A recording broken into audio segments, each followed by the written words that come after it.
Tonight from Hersheypark Stadium, PCN presents the PIAA 5A Football Championship game. The matchup features the 10-3 Archbishop Wood Vikings and the 14-1 Cheltenham Panthers.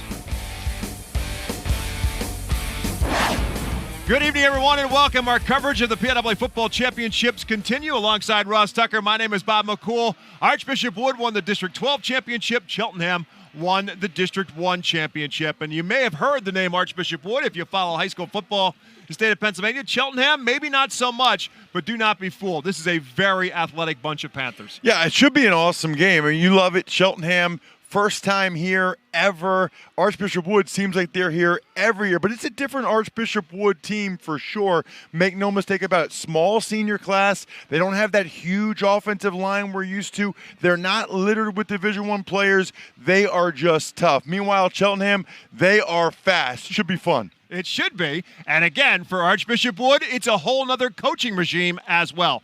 Steve Devlin did a phenomenal job at his time. He has moved on to coach at the college ranks after 11 seasons, but he won 5 state championships. His first came with Kyle Atkins as a defensive back on that first state championship team back in 2011. Now the graduate becomes the coach, and now in his second season as a head coach, he is 19-7. But he's still taking that same Archbishop Wood philosophy of running the football, and Kalen Costello has become that guy. He has. Kyle Atkins, by the way, making me feel old. We called that game in 2011. Now he's the head coach. But Kalen Costello, I mean, every year Archbishop Wood's here, they run the ball very effectively. Costello's the latest guy. Really took over that running back job about halfway through the season. He has been electric in the playoffs. Had a couple of long runs against Gateway that were the difference for the Vikings to be able to get back here to Hershey yet again. And for Cheltenham, well, they're back here to Hershey for one reason. That's because their semifinal victory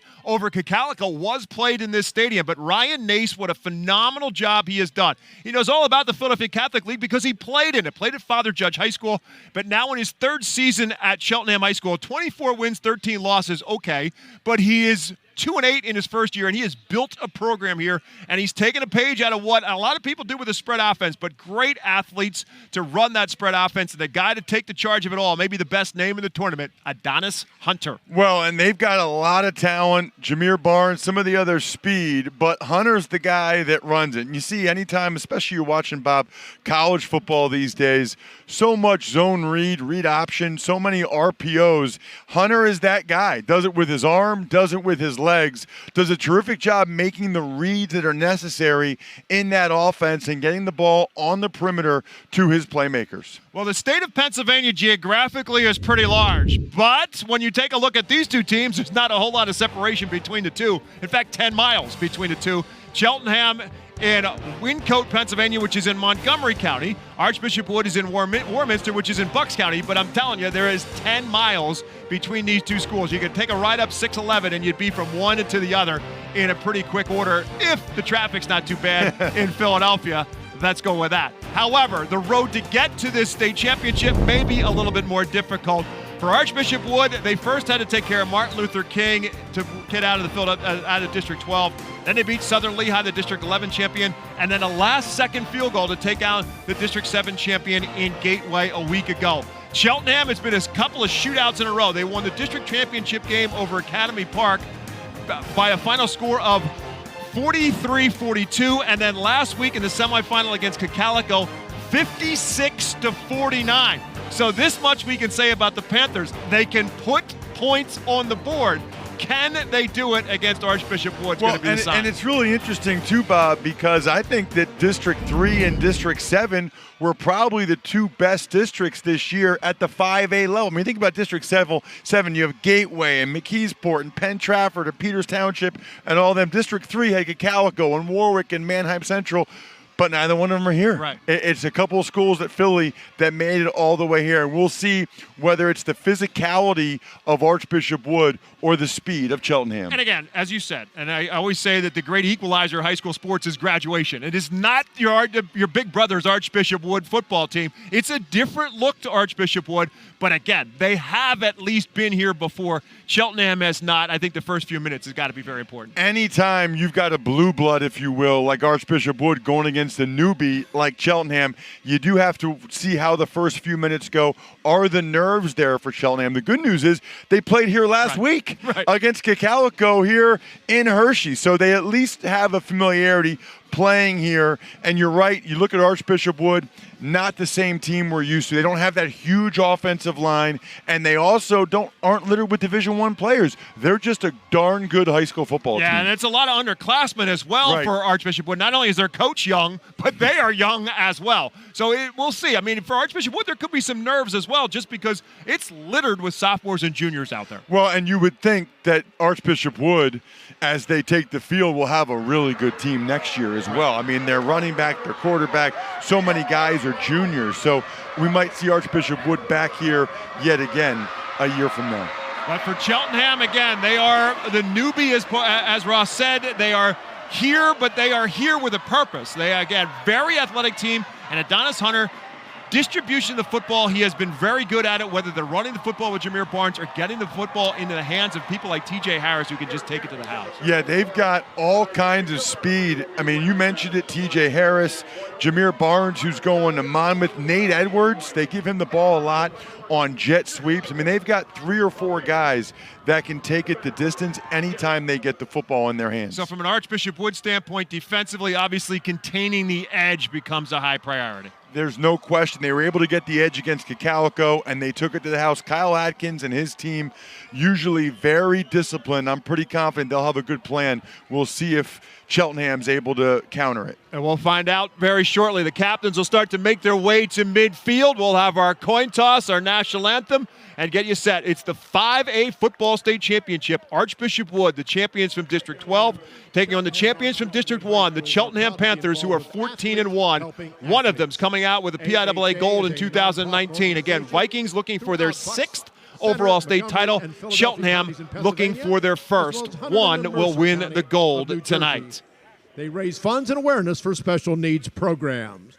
Tonight we have the pleasure of hosting our honorary captains and their families, as they are a big part of the team and the PIAA championships.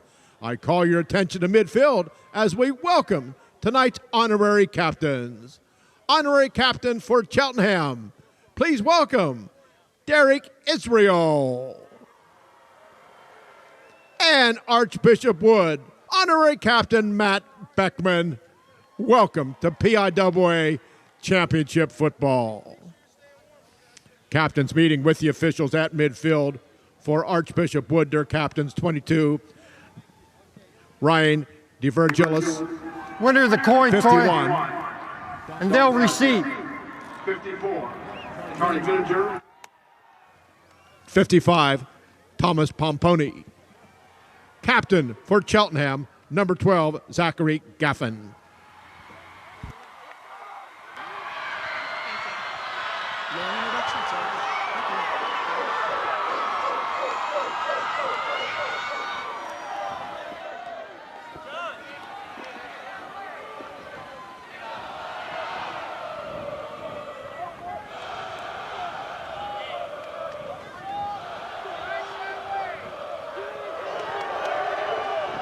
And now, ladies and gentlemen, prior to kickoff, we'd ask you please rise. Gentlemen, if you please remove your hats.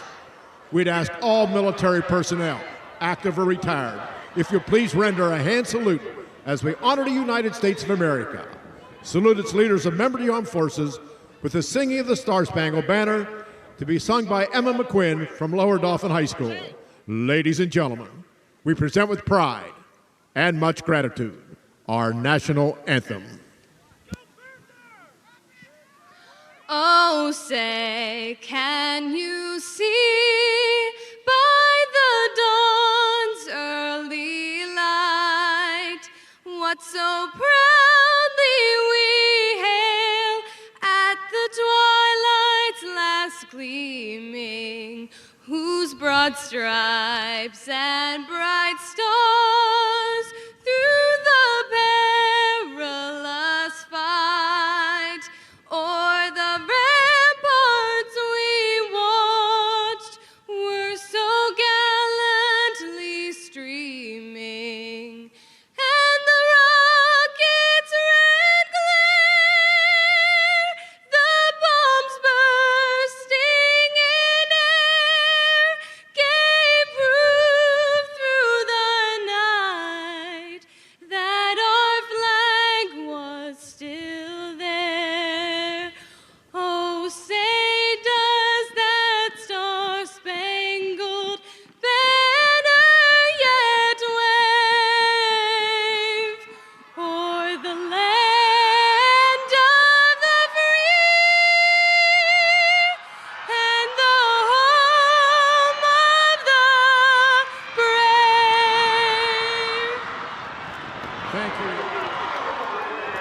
Time for kickoff here, the 5A State Championship. But before we do that, we check into the third member of our broadcast team, Meg Bolger, on the sidelines. Now, although 10 miles separate these two teams geographically, relationship ties run a little bit deeper. Archbishop Wood head coach Kyle Atkins, of course, graduated from there in 2012. And although Cheltenham's head coach Ryan Nace did not graduate from there, his wife Katie did. She even taught at the school for many years. Ryan joked and said that she teases him, but of course is supportive. But the same cannot be said for his 5-year-old twins, CJ and Kaylin. He said they've been teasing him all week. Mommy's team's gonna win. So I think he needs this win just to go home tonight, guys. It'll be a great road trip home for Ryan Nace if he can give it back to his twin son and daughter just a little bit. He is a great conversation before the game. Ryan Nace, really a good guy, and Kyle Atkins, a bright young football mind. Both of these very impressive young head coaches. Getting a chance to talk to both of them before the game. You can see how they got their teams here. Cheltenham will receive the football. Archbishop Wood won the toss and elected to receive. So Cheltenham in the home blue with the gold trim. Archbishop Wood with the visiting white jerseys, black pants, and unfortunately for us, the yellow numbers to go along with those white jerseys to make it a little bit difficult to find those numbers to some degree. But Lou Litka, the kicker for Cheltenham, drills this one with a wind behind his back in through and out of the back of the end zone. And so on the touchback, Cheltenham will go on defense. Archbishop Wood will get the football to start on the offensive side at the 20-yard line. Under the direction of quarterback Max Keller, 6'1", 180-pound junior. Doesn't throw the whole ball a whole lot, 57% completion percentage, but just under 1,200 yards passing and 17 touchdowns, leading the way for the Vikings. Starting 1st and 10 from their own 20. Sends a man in motion, fakes a jet sweep, and he wants to hand it off, and he gets stood up immediately. Defensive play and a good one by Zach Gaffin for Cheltenham, stacking up the quarterback at the line of scrimmage for no gain. As we take a look at the starters for the Vikings. Up front, the center is Owen Coyle. The guards are Mason Iacovelli and Cole Evans. The tackles, Charlie Mininger and Dom D'Alessio. The tight end is David Armstrong. Andrew McHugh and Ryan Wirtz will be the wideouts. Ryan DeVirgilis is their jack of all trades. When they go out of that I formation, it'll be Shane Collier as the fullback. Kalen Costello, as we talked about, is the tailback, with Keller running the show. Keller does run with the football the first play and gets back to the line of scrimmage, and that's it. Now we'll give it to Costello, and Cheltenham defense is all over him after he pushes forward for about 2 yards. Makes it 3rd and 8, and we'll look at that defense that's trying to stack up the Vikings. The Panthers defense has Yasir Jenkins and Darren Zayamankan as the defensive ends. You heard me right. Nasir Carson and Joseph Thomas are the tackles. Sam Sykes and Nate Edwards are the outside backers. Zach Gaffin, John Mark Foreman are the inside backers. Jameer Barnes and Camden Wyatt are the corners, and TJ Harris is the free safety, as the Vikings are on a 3rd and 7 at their own 22-yard line. Keller on a sprint out to his right. Stops, plants, wants to throw, looking for a man, trying to make a diving catch. Even if they hold on, it's going to be shy of the first down marker. And so Cheltenham does its job on defense as Andrew McHugh tried to make the diving catch, could not hold on. It'll bring up 4th down, and they will punt the football. And that is a significant 3 and out for Cheltenham. You know, given the amount of yards and points they gave up the last couple games, every stop is significant for them. To get a 3 and out, especially those run stuffs on the first 2 downs, impressive. Ryan Morgan will punt the football. TJ Harris is the return man. He will let it go. It will trickle to about the 50-yard line. So Cheltenham, with 10 minutes and 27 seconds left to go in the first quarter, takes possession in a great spot right at midfield after a 29-yard punt. Cheltenham, again, we talked about Adonis Hunter in the pregame. 55% completion percentage, 26 touchdowns, and just 6 interceptions to go along with it. He's had a terrific year. If you're going to run this offense, you need a guy like Adonis Hunter that can do it with his arm and his legs. They do such a nice job of giving the linebackers and the secondary for the opponent something to think about. So much jet motion as well as ghost motions around the quarterback. So from the shotgun, from the 50-yard line, Cheltenham starts on offense, and Hunter wants to throw right away. TJ Harris makes the catch, and Archbishop Wood's defense is all over him, and they will drill him to the ground. Forward progress will give him about 2 yards. As we look at the offensive starters for the Panthers, Nasir Carson is the center. Joseph Thomas and Ziaman Khan are the guards. Nathaniel Felix and Brendan Canali are the tackles. John Mark Foreman is the tight end. The 3 wideouts, TJ Harris, Nate Edwards, Sadiq Williams. Jameer Barnes is a 1,000-yard rusher as the tailback spot, with Hunter as the quarterback. After the 3-yard completion to Harris, 2nd and 7 from the 47. This time is Jameer Barnes getting nothing against the Viking defense. And here is that defense. The tackles, Owen Coyle, Charlie Mininger. The ends, Robert Jackson, Dom DeLessio. The outside backers, Nathan Taylor and Ryan Diambra. The inside backers are Shane Collier and Tom Poponi. The corners, Kalen Costello and AJ Minners. The safeties, Ryan DeVirgilis and Ryan Wirtz. No gain on the play for Barnes on his first carry. And it'll be actually lost a yard, so it's now 3rd down and 8 coming up, back at the 48-yard line. Naked backfield for Hunter as Barnes goes in motion from right wing to left, and a flag comes in. Actually, a timeout called before the play clock comes to a stop. Archbishop Wood. And actually, it was Archbishop Wood who called the timeout. Very interesting early timeout called by the Vikings. Well, obviously, 3rd and long, for them to use a timeout there had to be something they really didn't like. Somebody either didn't get the call or was misaligned, because you don't want to waste a timeout in that situation, especially 3rd and long, but they didn't want to take the chance of giving up a big one. So it comes with 9 minutes, 11 seconds left to go in the first quarter. Archbishop Wood unable to pick up a first down on its first series, punts the football. Cheltenham starts its drive at midfield and right now finds themselves in a 3rd down and 8 from the Viking 48-yard line. Again, Archbishop Wood won state championships in 2011, 13, 14, 16, and then in 2017. The first 3 were at 3A, the last 2 were at 5A. And that 2011 team may be the best team we have seen here in a long time. That's the team that beat Bishop McDevitt 52-0. And that young man was a defensive back on that Archbishop Wood team. Yeah, I think that's the best team I've seen since I've been here. They were unbelievable. I mean, their whole offensive line was going Division I, as well as the tight end. I mean, they were very, very impressive. The running backs, man, they were a fun team to watch. Ryan Bates was a part of that team. Of course, went on to play at Penn State. Colin Thompson, who originally was the tight end Ross was referring to, went to Florida initially, ended up his career playing at Temple. Frank Taylor went to Boston College. They had the People's Twins, we call them. Correct. So it's now 3rd and 8 for Cheltenham after the Viking timeout. Again, Hunter, naked backfield. Barnes is on the wing to the right side. Sykes is on the wing to the left side. He's looking that direction for Sykes. It's a little bit behind him and incomplete. So it's a quick 3-play series, it would appear, for Cheltenham, unless Ryan Nace wants to gamble early, but he will not.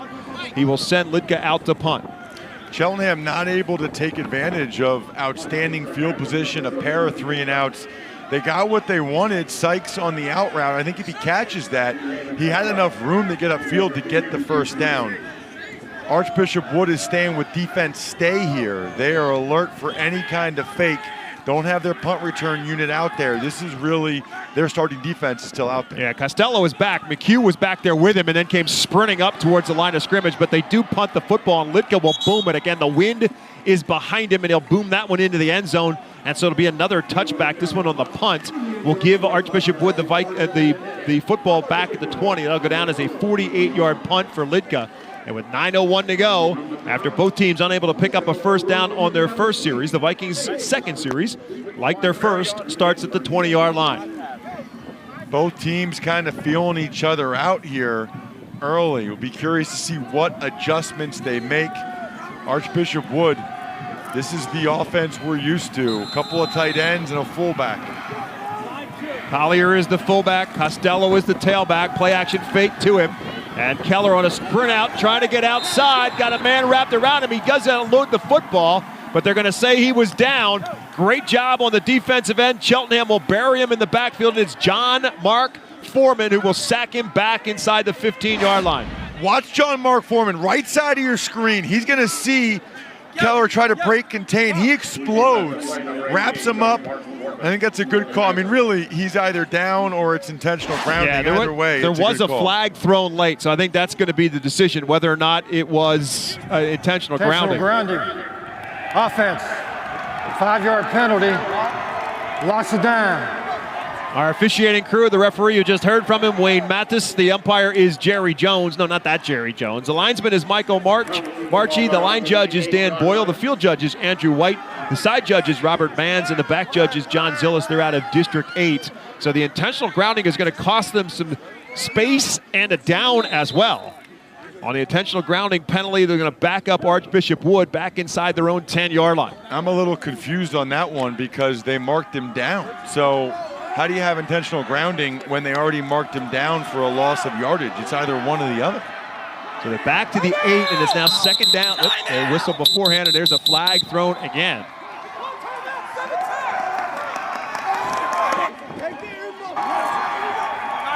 They got a timeout maybe before the play clock was about to expire. So I think Archbishop Wood just burned its second timeout very early on in the football game. Before the penalty timeout, Archbishop Wood, that is their second timeout of the first half. So in the first 3 minutes and 7 seconds, Kyle Atkins and the coaching staff for Archbishop Wood have to call 2 timeouts. So a little bit of concern for them, and they are backed up deep in their own territory, back to the 8-yard line. They're in a second down and 22, all the way back to the 8. So, Bob, you tell me if I'm missing something here, but they said the quarterback, Keller, was down. Right. And they marked it as a loss of 7 yards. Right. Then they threw a flag and said intentional grounding. Well, if he's down, then it's not intentional grounding. He was down. Right. If it's intentional grounding, I'm a little confused on this one. Unless it's the ball's coming out. Unless in high school it's 5 yards spot foul it's a from spot where foul, he did it. right? And it's a loss of down, and it's a loss of down as well on the ground. Right. Okay, that must be what it is. So it backs him up into a second and 22 to the 8. And Costello will run the football just to try to buy them some real estate right now. Tough running for Costello.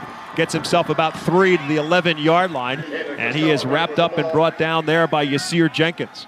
I will say, too, there are several things different in high school than even college and the NFL, like holding penalties. Those are spot fouls. Right. So if it's 3 yards in the backfield, then Right. it's going to be 2nd and 23. They're going to spot it from there. So That's correct. Intentional grounding at the high school level might be the same. Must be the same, I should say. So it's 3rd down and 19 now for the Vikings. Just trying to give themselves a little bit of real estate here, and they're going into the wind, too. Yeah, you got to be alert for a screen or a draw here if you're Cheltenham. And here comes the draw. It's DeVirgilis with the hole, and he closes quickly. Or is that Costello actually on the carry? It is Kalen Costello on the carry for Archbishop Wood. It was a hole closed quickly. He'll get about 10 on it, but again, they were in a 3rd and 19. So another quick series for Archbishop Wood, backed up by penalties. Yeah, conservative call, really just a zone give there. But with that many yards to go, they didn't want to take a chance of a turnover or another penalty. They wanted to try to get a little field position. So Morgan punts, and TJ Harris will call for a fair catch, and Cheltenham's going to get great field position again, this time at the Viking 40-yard line. So this is a little bit the way things started for Thomas Jefferson last night, with the field position battle and with the wind ultimately giving them some short fields. And eventually the Jaguars were able to take advantage of it and open up the score in the second quarter. We'll see if Cheltenham can do the same. 7 minutes, 35 seconds left to go in the first quarter. We are scoreless. And the Panthers back on offense for the second time, and this time officially starting in Viking territory. They started the last one at the 50. This one will start at the Viking 40-yard line. It's packed backfield, and it's Sadiq Williams who will get the handoff, and tough running inside the 35 and not going down. Sadiq Williams just driving at 200 pounds inside the 30 and will move the sticks for the first down. Man, you love that when it ends up looking like a mosh pit or a rugby scrum. Look at all the jerseys, the blue jerseys pushing and pulling. Here come a couple other guys. I mean, you might as well. You lift weights all year. Yeah, some of the Archbishop Wood guys are trying to pull back on the Cheltenham offensive line. I don't see that very often. Cheltenham quickly to the line of scrimmage. Going a little hurry up on the look, but then they'll look back to get the signal from the offense after the 11-yard first down run for Sadiq Williams. Barnes gets the handoff this time. Doesn't like what he sees left side. Goes right side instead. Will take it inside the 25 and down to about the 21-yard line. Pickup of about 8 more on the ground for Cheltenham. Barnes is the only for sure Division I football player in this game. He is committed last week to Monmouth. Really came down to Monmouth and Albany for him. You can see there his feet so good to be able to bounce outside and get really nice yardage there on first down. 6:30 left in the first. We're scoreless. Cheltenham driving. 2nd and 2 for the Panthers at the Archbishop Wood 21-yard line. Hunter wants to keep it himself. He'll have the first down and a little bit more as he'll fight his way to the 16 and pick up 5. Boy, especially, Bob, when you have a quarterback that's 200 pounds and can run with some power like that, that is really tough to stop. Because when he pulls that football, a lot of times you're going to have a scraping linebacker that's responsible for him. And, boy, with that size, he gets a head of steam. He's going to be able to pick up those short yardage runs. We were looking, when you're down in the field and you're watching Cheltenham, their skill guys are solid. You talked about Sadiq Williams at 200 pounds. Hunter goes at 200 pounds. Jameer Barnes at 185, but they're solidly built football players, and they're right now in a 1st and 10 at the Vikings 16-yard line. Hunter going to hand it off again to Barnes, following this tight end Foreman with the block, but well played defensively by Archbishop Wood, as Tom Paponi will close in and make the tackle, as Barnes is spotted inside the 15 at the 14, which is very close to what they need for the first down, but I think he's going to be a little short. Yeah, it's a counter to the left where the right guard kicks out, and then John Mark Foreman leads up into the hole. So it'll be 2nd down, actually, and 8 coming up for the Panthers after the 2-yard pickup for Jameer Barnes. Foreman, the tight end, is really on a wing to the right side. Sadiq Williams is in the backfield, but you get a whistle beforehand, and somebody moved up front. For the snap, false start, offense, 5 yards, plate, 2nd down. So the first penalty of the game against Cheltenham. We'll see if it hurts the Panthers at all. Backs them up to the 19-yard line, puts them in a 2nd and 13. They were going to throw the ball there, so you'd imagine on 2nd and 13, they're probably even more likely to throw the ball in this situation. It's interesting because Adonis Hunter made an audible to the single receiver side to the left, but then it looked like he was going to throw the ball back to the right. They've got man-to-man coverage down here to the bottom and a lot of room. Sadiq Williams goes in motion from left wing to right. Toss sweep right side for Barnes. Looking for some blocking, and good job by the Vikings in pursuit. Will wrap him up at the 15. So he'll pick up about 4 before Pomponi comes in to make the tackle, and puts Cheltenham in a 3rd and about 9 at the 15-yard line. Kind of the old student body right there. Sadiq Williams trying to get a block for him on the edge, as was Adonis Hunter, the quarterback. You love that too. Toss the ball and then go help lead. Student body right. We'll see what happens here for Cheltenham. Do they end up, if they can't pick up the first down here, they're sitting in a 3rd and 9 at the Viking 15-yard line. Again, a lot of bodies at the line of scrimmage, and it's a play-action fake, and if Hunter wants to throw it, he overthrows his intended target. A flag goes down as the pass is incomplete. It was over the head of Sadiq Williams and a little bit short of the tight end Foreman, and a flag was thrown in the backfield.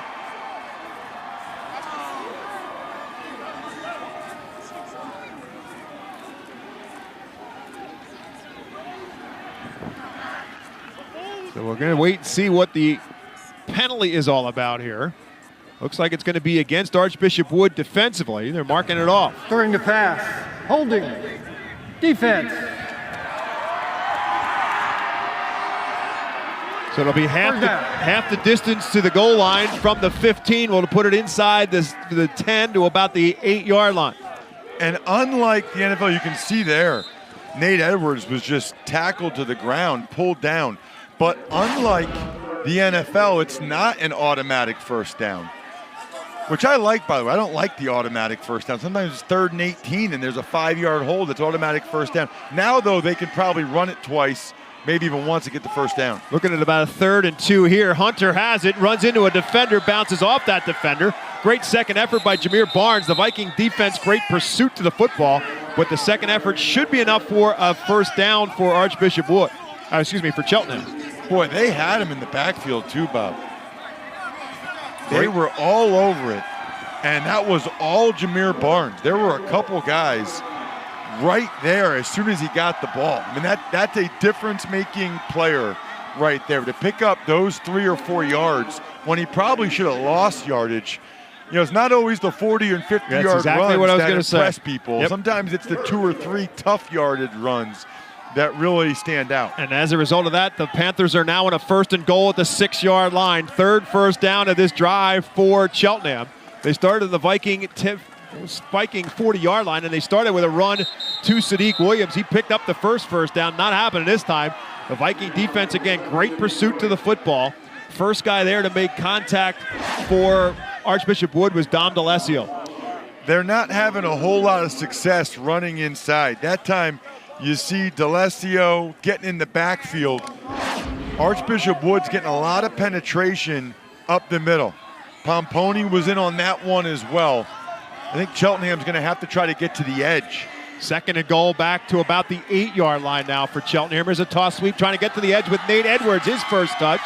And he'll fight his way to about the 5-yard line before he's wrapped up and brought down. On the tackle for Archbishop Wood was Ryan Diambra. Another one of those juniors, huge junior class, did an excellent job of being the fill player. Watch him come up. He's got contained. You'll see 28 come flying up. Nope, you're not going outside.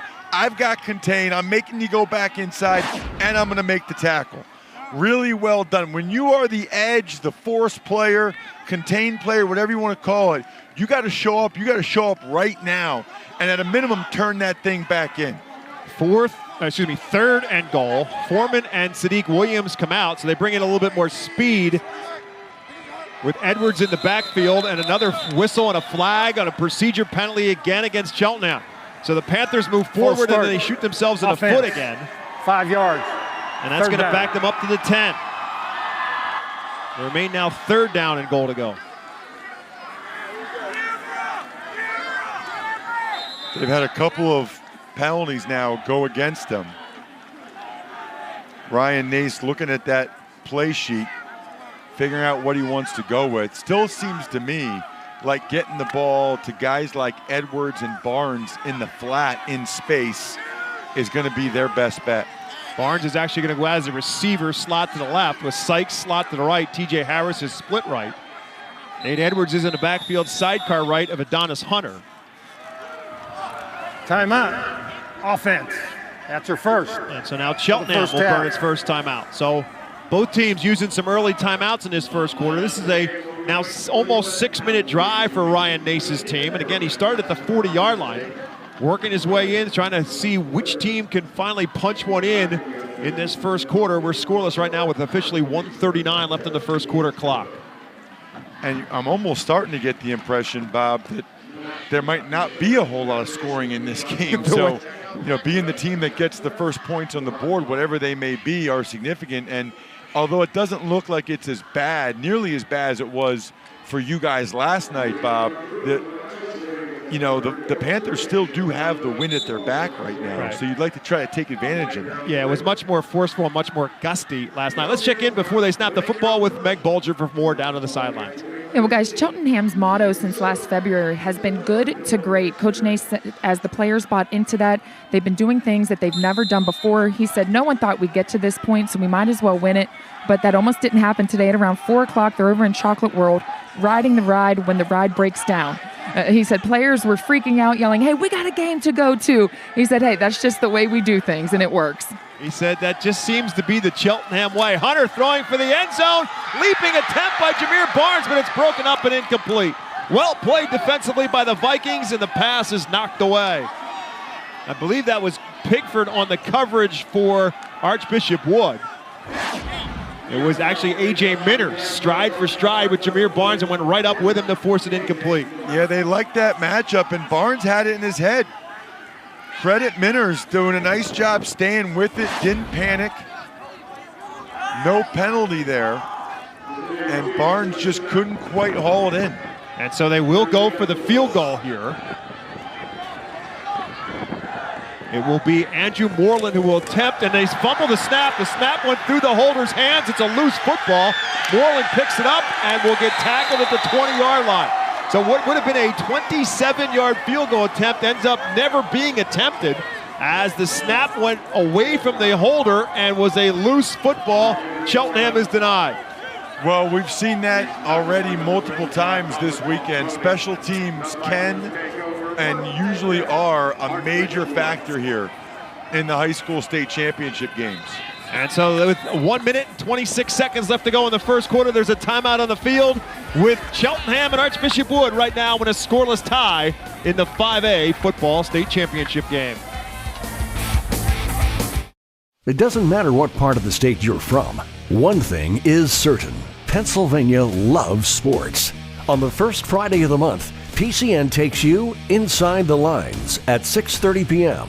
PCN delivers insight from the people who cover sports from every corner of the Commonwealth. From high school to college to professional sports, PCN takes you inside the lines. Learn more at PCNTV.com. For over 25 years, PCN is proud to bring you exciting moments of Pennsylvania sports. From touchdowns to double plays to the butterfly stroke, PCN brings all the action right to you.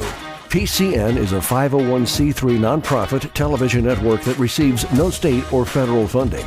Please consider a tax-deductible donation today. PCN is Pennsylvania Sports.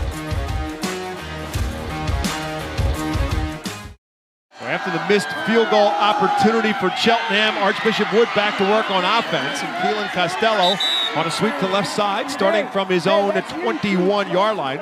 He'll get across the 25 to the 26 and maybe to the 27-yard lines before Nate Edwards will wrap him up. You know, you look at Archbishop Wood's offensive line and you're used to mammoth guys up there, 3 or 4 at a time going Division I. They average 6'1", 226. And you've got a freshman and a sophomore starting at guard, a junior center. It's a different era right now for Archbishop Wood, and yet they're still here, which is a credit to what that program has built. They're in a 2nd and 3 now after the 7-yard run for Costello, and a great run, making people miss. Keelan Costello will pick up the first Viking first down. Boy, he has really nifty feet as well. You know, he didn't have to use, watch how quick his feet are in the hole. Tap, tap, cut, watch this, tap, tap, cut. You know, so often people get so caught up in height, weight, size, speed, and all those things. Costello's 5'9", 165 pounds, and he's fast, but part of what makes him really good is his feet and just the quickness. And that was really the main thing for Kyle Atkins in terms of the switch from Cardell Pickford to Keelan Costello, that he had a little bit of that, extra wiggle as a runner, where Pickford was a little bit more of a north-south straightaway runner. Costello brought a little bit extra to it, and you saw it on that run, and this time he'll run it again across the 40 to about the 42 or 43-yard line before he's wrapped up by Jenkins again in on the tackle for Cheltenham. They'll spot the football, call it at the 43, 5 more for Keelan Costello. That will take us to the end of the first quarter, and after one, the PIAA 5A state championship game, it is Cheltenham and Archbishop Wood scoreless here on PCN.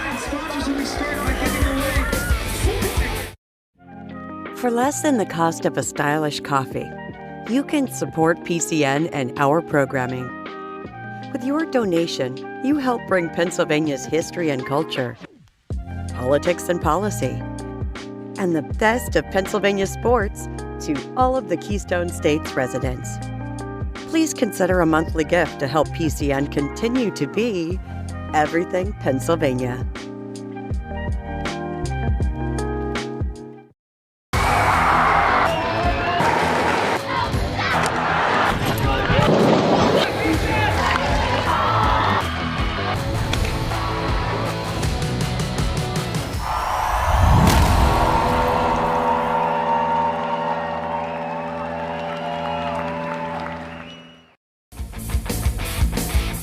We get set to start the second quarter, and an interested spectator, James Franklin, the head coach of the Penn State Nittany Lions, watching some high school state championships here at Hersheypark Stadium alongside Ross Tucker. My name is Bob McCool. Meg Bolger is also on the sidelines, not just James Franklin, but Meg Bolger's on the sidelines as well, watching some high school football here as the Cheltenham Panthers on defense. The Archbishop Wood Vikings have it 2nd and 5 at the 43-yard line.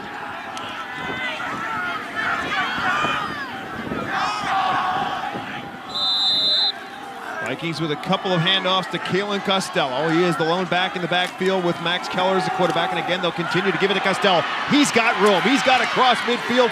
TJ Harris will bring him down from behind, but not before they move the sticks into Cheltenham territory at the Panther 40-yard line. This will be a counter. Both guards pull. You know, they're not as big as they typically are, Bob, but they move very well. Second first down in this series for the Vikings after Costello goes for 17 more. Again, Costello has become the guy. The last 2 weeks, over 400 yards combined rushing in the Vikings quarterfinal and semifinal playoff victories. 1st and 10 as a result for the Vikings in Cheltenham territory at the 40-yard line.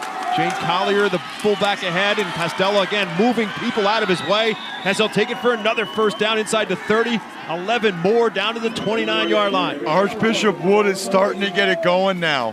Bob, watch the offensive line. This is what they call split zone. You get everybody running one way, and usually a tight end comes back and tries to cut off the backside. But they're starting to wear them down a little bit, get a feel for the speed of Cheltenham's defense, and taking it right at him. Costello carried it 29 times last week in the semifinal win over Gateway. Ended up putting up 272 yards on the night. Cheltenham, a different story this time, as John Mark Foreman will wrap him up right around the line of scrimmage, giving a yard in forward progress. It'll make it 2nd and 9. John Mark Foreman's made a couple of really nice plays already in this game. The senior tight end linebacker, 5'11", 200, is doing a really nice job on that edge.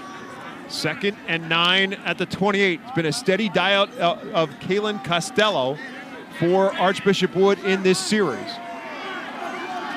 Evergillis is wing to the right. 2 receivers in McHugh and Wirtz split out to the left for quarterback Max Keller. A little bit of trouble with the snap. Not sure if it was an intended quarterback run or if Costello was just out of his reach as he tried to hand it off to him. And so the quarterback ends up keeping it. And Zion Khan will end up with the tackle at the 25-yard line. See what happened here. You know what? He was going to run it anyway. He was going to run anyway because they pulled a couple of linemen to the left. I think he was going to fake the dive to Costello and run quarterback power to the left anyway. Not ideal in terms of the snap, but that's what they were going to do anyway. Very likely 4-down territory here for Wood. So even though it's 3rd and 6, they can absolutely run it here again if they want to, knowing 4th down, they're probably going to go for it. And they will give it to Costello, and Cheltenham is waiting for him, and they will bury him at the 25-yard line, and it's Zion Khan on the tackle. Zion Khan, watch number 52. He's going to slant inside, beats the block across the face, and then eats up Costello. Everybody calls him X-Man, and for very good reason. What many points would that be worth in Scrabble, do you think? Darren Zayamankan. X-A-Y-A. You don't have time to say all the letters before they kick this field goal right here. I asked him before the game, I wanted to know how to pronounce your name. He said, what, you mean my last name? I said, I'm good with Darren. It's Zayamankan I need a little help with. Here comes a 42-yard kick. Field goal attempt from Dan Morgan, and it's good. Ryan Morgan is their long man kicker, and he comes up with the field goal, and it's good.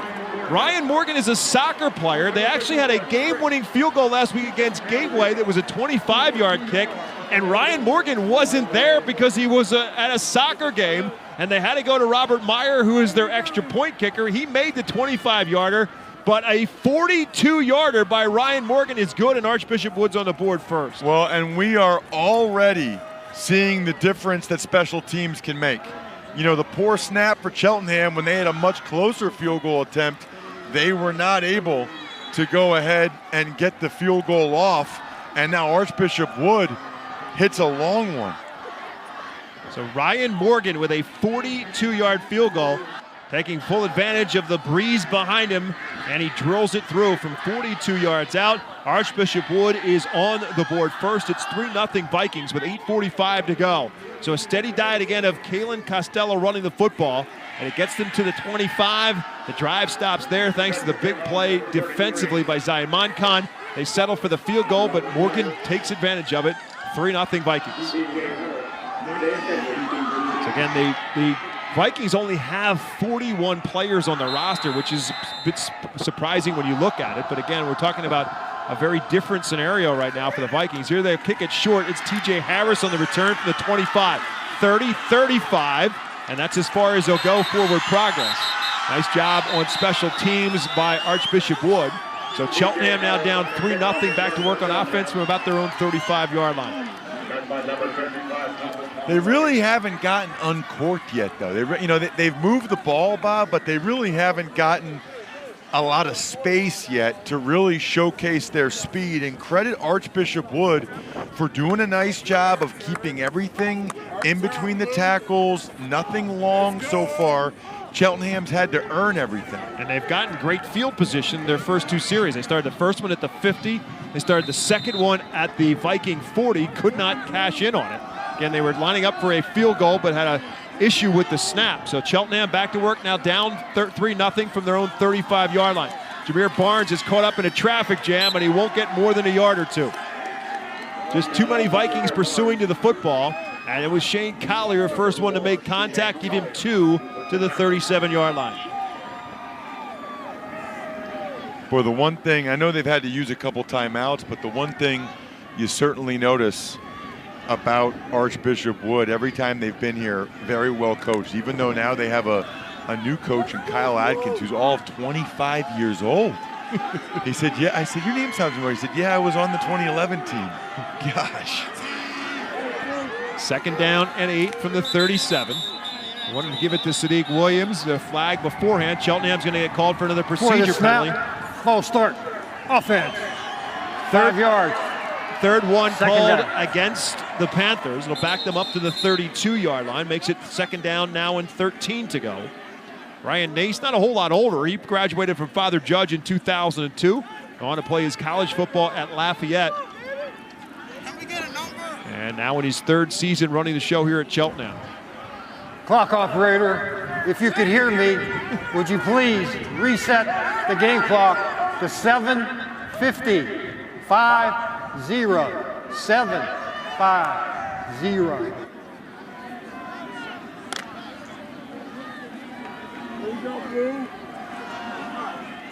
Zach Gaffin will split out to the left for Cheltenham. T.J. Harris will split out to the right. Again, they'll go with that stacked backfield. Hunter having both Sykes and Hart Barnes beside him and Edwards behind him. And it looked like maybe a broken play here, but Hunter's going to run with the football. He'll take it out across the 435 to the 37 or 38. They get back what they lost in the penalty, but not a whole lot more. Charlie Mininger there on the tackle for the Vikings. And there's an injured Panther behind the play. Timeout for an injury.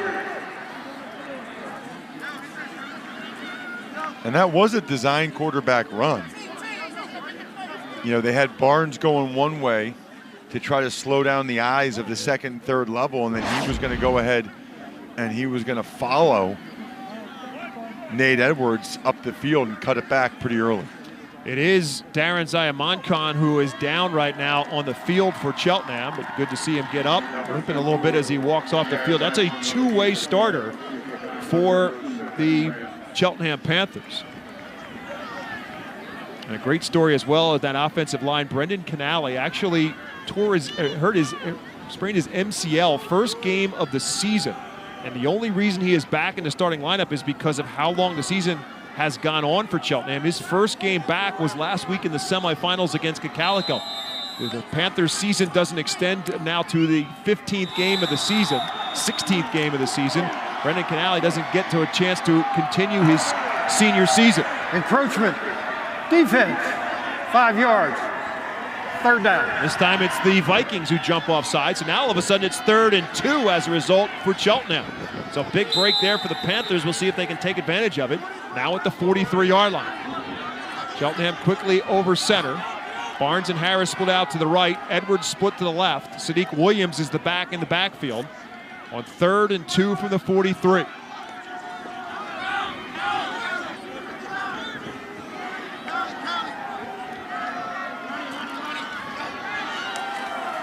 Hunter wants to throw for it. They'll dump off. Edwards has it, has the first down, has Archbishop Wood territory down to the Viking 46-yard line. This is what they like to do. They like to try to get the ball or their weapons in space. A lot of times it's handoffs and they take it to the outside. Now they're starting to throw the ball a little bit. Nothing fancy, just a quick stop route. Goes as an 11-yard completion to Edwards, again in Viking territory at the 46-yard line, 1st down and 10. 4th first down of this first half for Cheltenham, back to Sadiq Williams, and again, Archbishop Wood is just all over. Shane Collier was the first one to make contact, but 3 other Vikings there to help stand him up at the line of scrimmage. Forward progress gives him a yard. They are not having success blocking Archbishop Wood up front, and they're starting to get frustrated with the inside runs. It's not going well. You'll see this time he tried to cut it back, but a nice job by Collier and others to be right there for him. 2nd down and 9 as a result for Cheltenham. They're at the Archbishop Wood 45-yard line.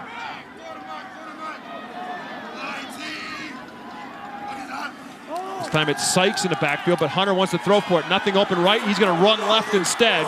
Take on a tackler and get bumped out of bounds at around the 40-yard line. Cheltenham looking for a late hit. They're not going to get the flag. Let's check in with Meg on an injury update. Hey guys, the injured Cheltenham player Darren Ziamonkon came over. The trainer taped up that left knee, walked on it a little bit gingerly, but he looks to be going back into the game. He's trying to get back close to this line of scrimmage, and now he does walk on the field. Limping just a little bit, but Ziamonkon is back in there as Adonis Hunter runs with the football on the scramble inside the 45, called it the 42, and make it 3rd down and about 5 coming up for Cheltenham.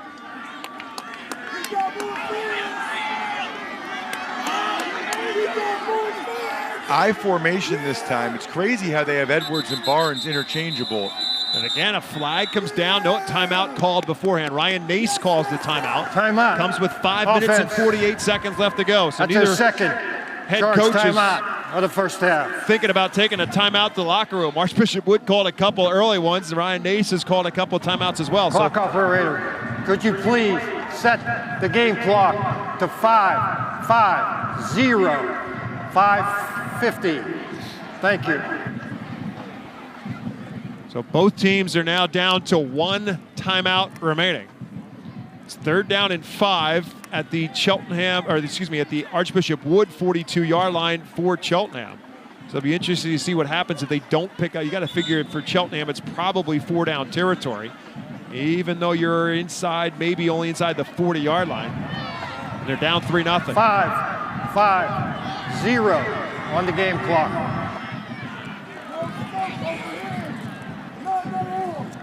You know, it's kind of surprising that there's that many timeouts already, 2 for each team.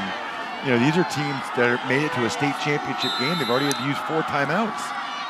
We haven't even gotten to the part of the game where we usually use timeouts.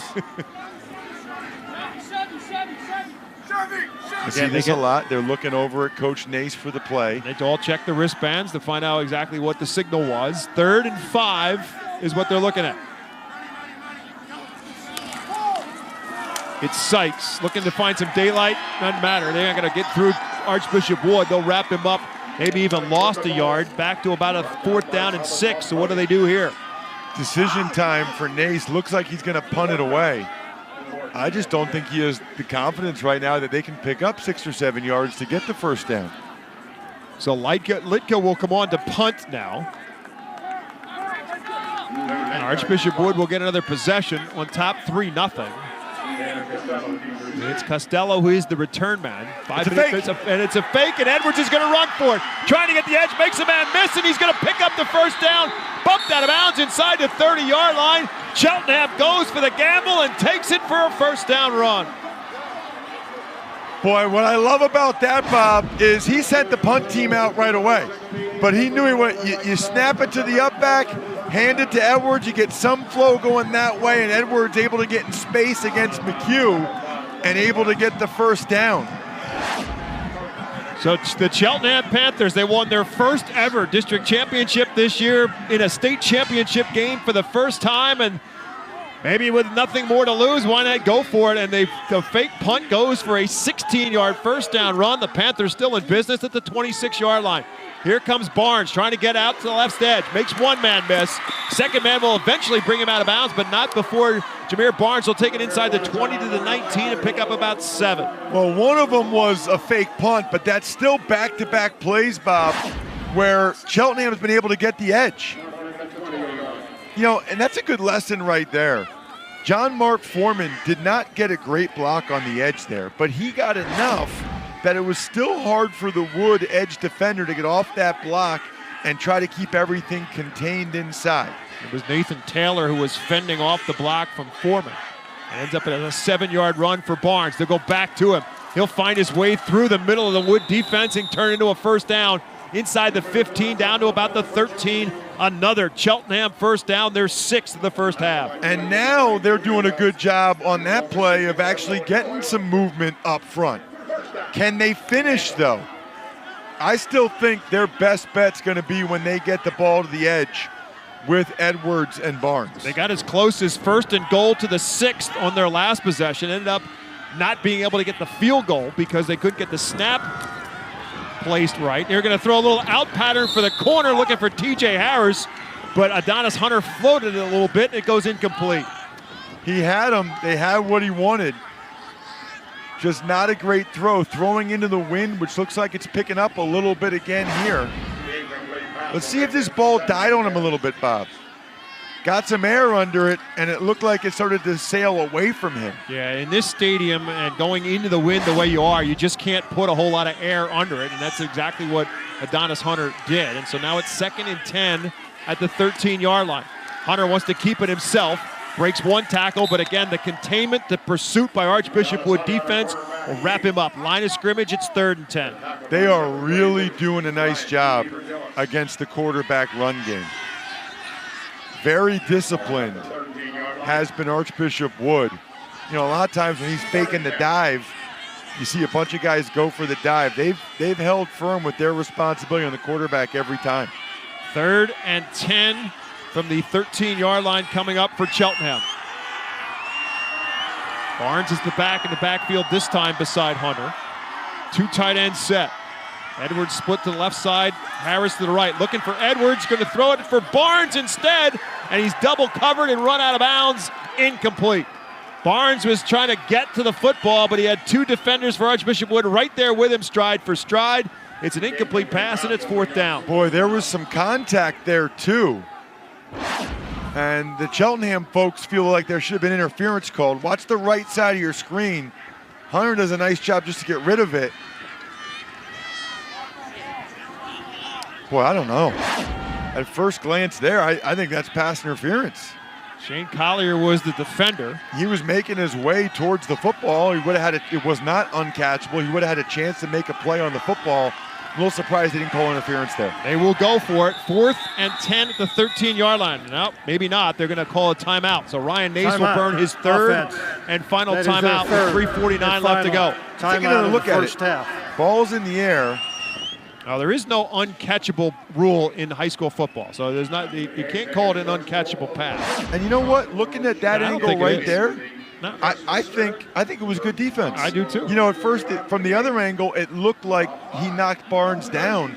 I think Barnes really just realized he wasn't going to catch it there and was trying to draw the personal foul. I agree with you 100%. I'm sorry, the pass interference penalty. That's a good no call by the officials. And again, there is no uncatchable pass rule in high school football. It is yes in the NFL. So it's not like you can say, oh, he kept him from being able to catch the football or he wasn't able to catch it. So it's just fighting for position, and I think you're right. I think Barnes realized he wasn't going to catch it, so he tried to run into the defender to make it look like it, maybe sell the penalty, but he didn't get the call. So when it's all said and done, Cheltenham uses its 3rd and final timeout, and now they're in a 4th and 10 at the Archbishop Wood 13-yard line, down 3-0 with 3:49 left to go in the first half. Looks like it's man coverage with 2 deep. So man underneath with 2 deep safeties. Harris, Foreman, and Williams, right to left, split out to the right side for Cheltenham, with Nate Edwards split out to the left. Hunter looking across the middle, can't find anybody open, and he's going to get buried from behind. Football came loose, but he was down, and it's going to be turned over on downs by Archbishop Wood's defense. Adonis Hunter couldn't find anybody open. Pomponi eventually finished him off with a hit from behind. And on 4th down, you know, I know Adonis knows this, but you got to throw it up for grabs. I mean, you got to give one of your guys a chance. Legal formation on the offense. That penalty's declined. 1st and 10, Archbishop Wood. So the Viking defense holds. Again, Cheltenham with another nice drive. They get themselves deep into Archbishop Wood territory, but they come away with no points. The Vikings stay on top 3-0. 3:42 left to go. Archbishop Wood gets the football back. So they've got time on the clock, but they only have 1 timeout remaining. So those 2 early timeouts could come in costly here to Archbishop Wood. Starting from their own 14-yard line. Again, a team that's built around running the football. We'll see if that changes with Max Keller directing the show as the quarterback. He's got 3 receivers split out to his left and 1 to his right, and it's Costello finding a hole. Costello across the 25, 30, just shy of that 30, but that's good to move the sticks.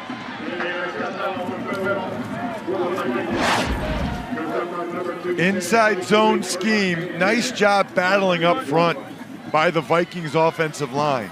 They're not as big as they've been in previous years, but doing a nice job there sustaining. To the 28-yard line, 14 more on the carry for Costello. 11 carries, 78 yards right now for the junior running back. Right back to it, following another blocker.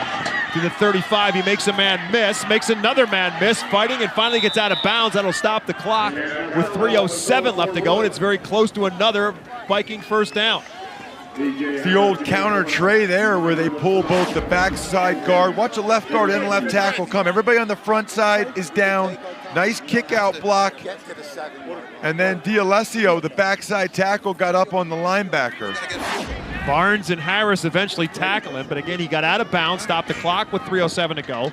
Clock would have stopped on the first downs until they moved the sticks, but stopping the clock until the snap now. 1st and 10 at the 39-yard line. So back-to-back first down runs for Kalen Costello and Archbishop Wood. And this time Keller will keep it himself. Didn't really fool Cheltenham all that much as he'll get a couple on the lead. Give him to the 43. That turns into a 4-yard pickup. John Mark Foreman on the tackle for Cheltenham. You gotta love high school where the quarterback still comes all the way over to the sideline a lot of times to get the call. I gotta tell you what, I always wanted to play quarterback, Bob, but if I had to run in one of those offense where you ran to the sideline and back every play, I'd rather play guard. Yeah, you don't have the cardio for that. 2nd and 7. Not interested in that. Back to Costello. Good job this time by Cheltenham defense to bottle up Kalen Costello. Forward progress will mark it to about the 47. And it will put the Vikings now in a 3rd and about 2 or 3. And another timeout on the injury for Cheltenham. It was Zach Gaffin, their leading tackler, who came up with the play defensively for Cheltenham on the tackle. The injured player for Cheltenham is Brandon Canale. Again, he was the player I told you had the MCL injury first game of the season. Was able to return last week in the PIAA semifinals. Now looking for some help to carry it up the field. He's the only senior on the offensive line for Cheltenham and playing some defense as well. Ooh, and it's friendly fire. Yeah, the right side of his knee. 47-yard line is now the line of scrimmage. It's 3rd and about 2 now coming up for Archbishop Wood.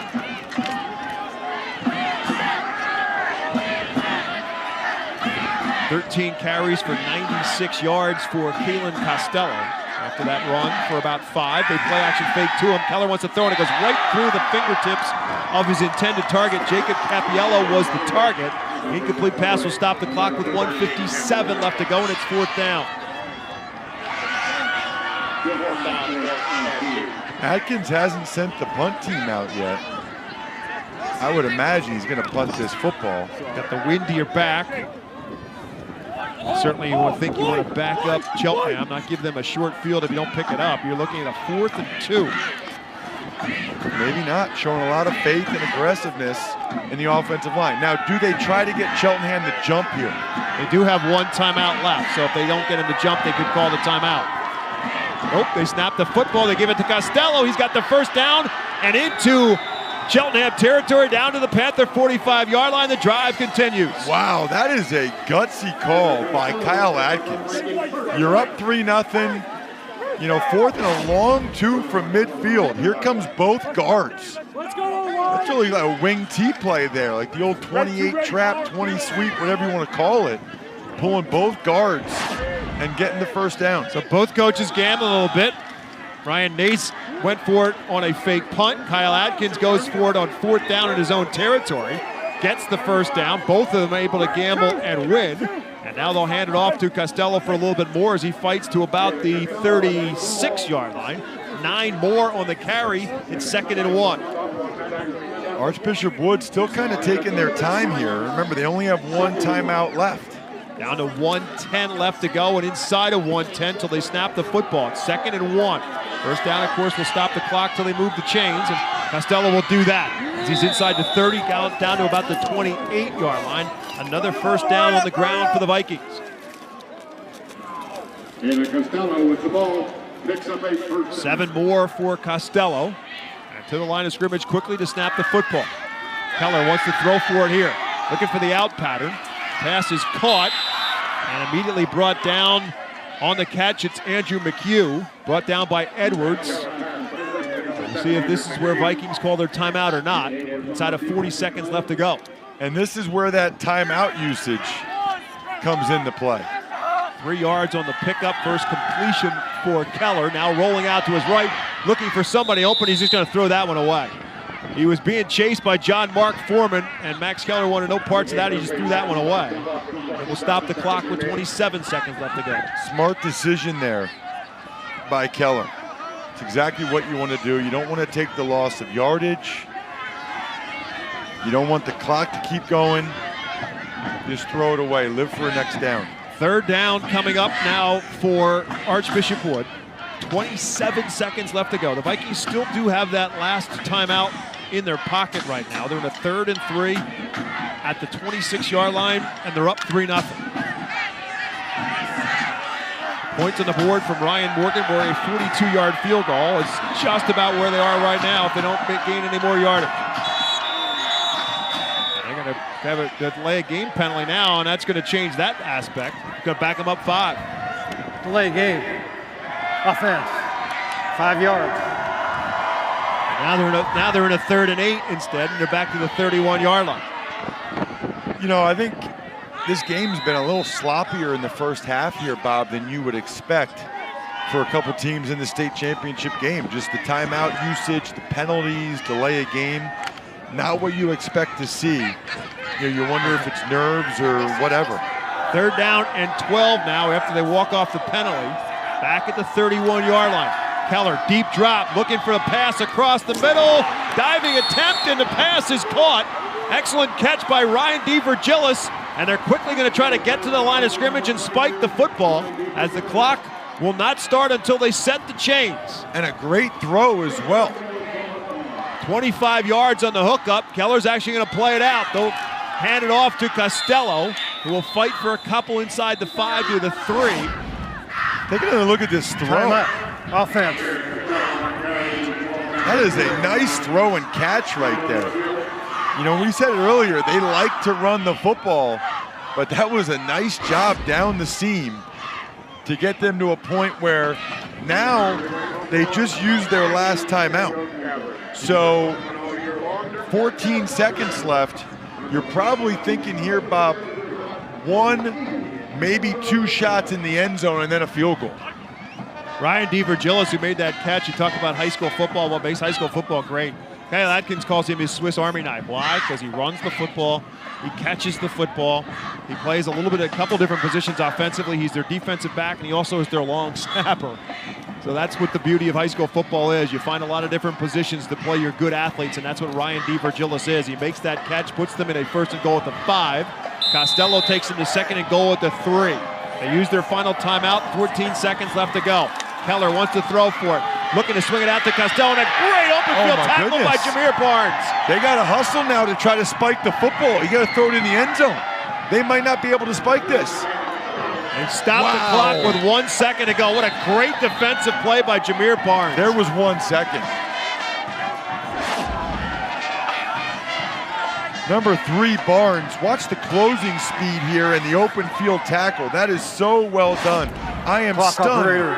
They threw the ball in the flat there. Place 1 second on the game clock. 1 second. So you hear what Cheltenham's fans think of that, but that is a good call.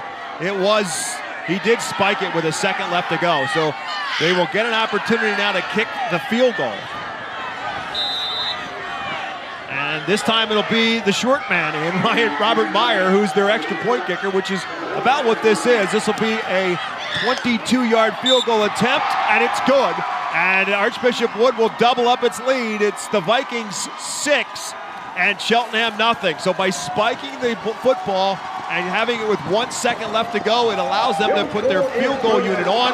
And Robert Meyer, who had the game-winning field goal last week to beat Gateway, comes through with a field goal for Archbishop Wood. So both Ryan Morgan and Robert Meyer have both kicked field goals, and Archbishop Wood will head to the locker room with a 6-0 lead.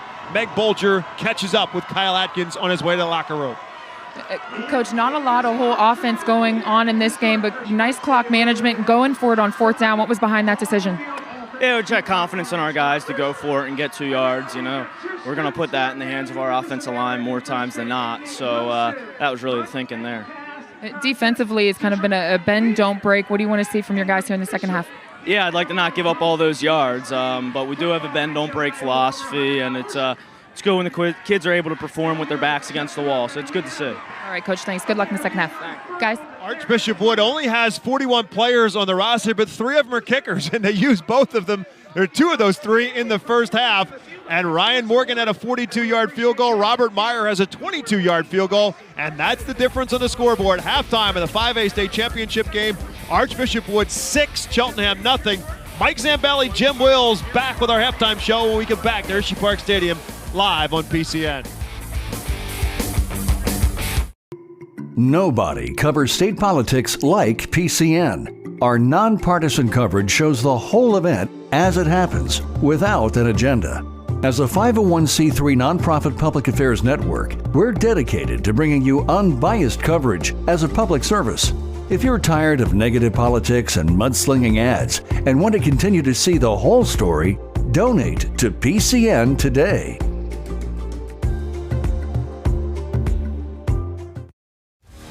A PCN Select subscription is more than a single championship. It's a year of Pennsylvania sports. PCN Select is a great value for all seasons. Previous PIAA championships, sports profiles, inside the lines, PIAA books about Pennsylvania sports, and PCN Sports Classics, all on demand. Check out PCNTV.com for more details. PCN is Pennsylvania sports.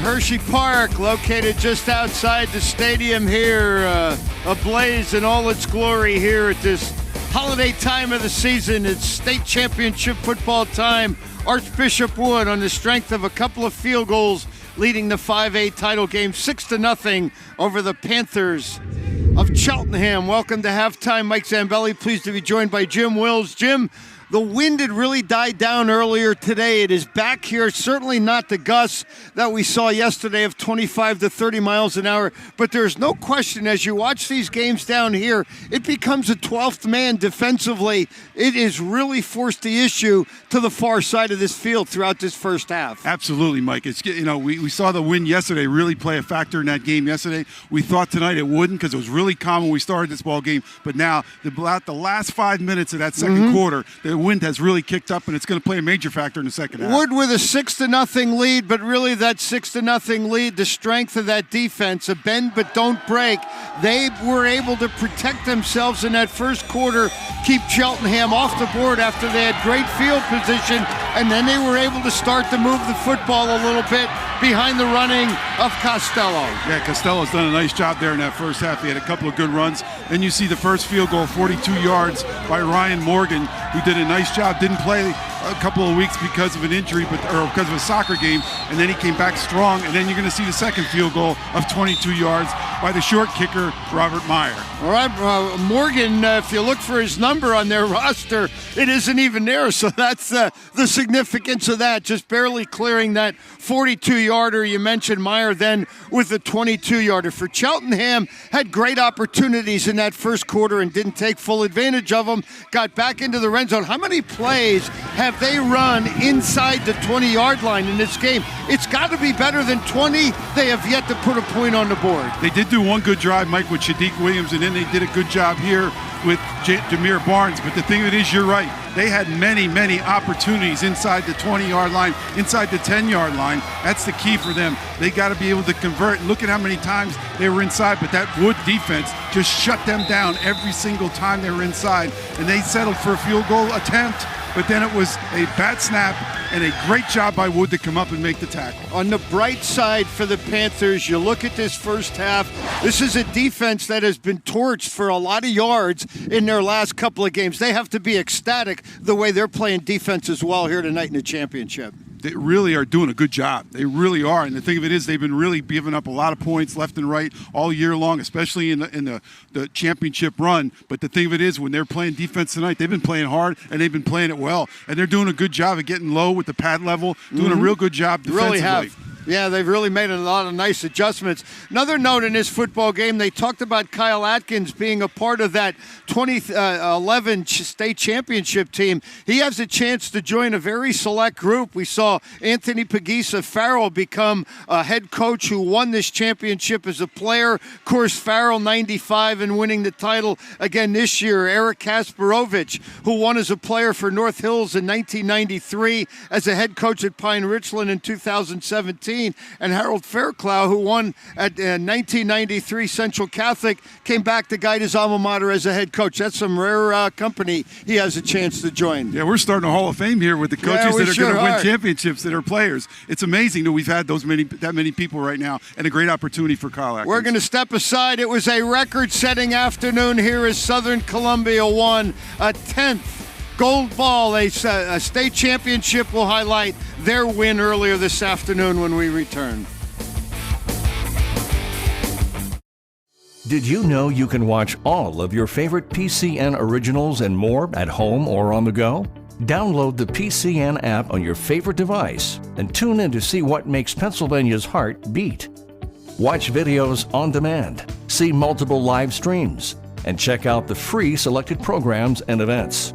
PCN, Pennsylvania Politics and Policy, History and Culture, Sports, and more.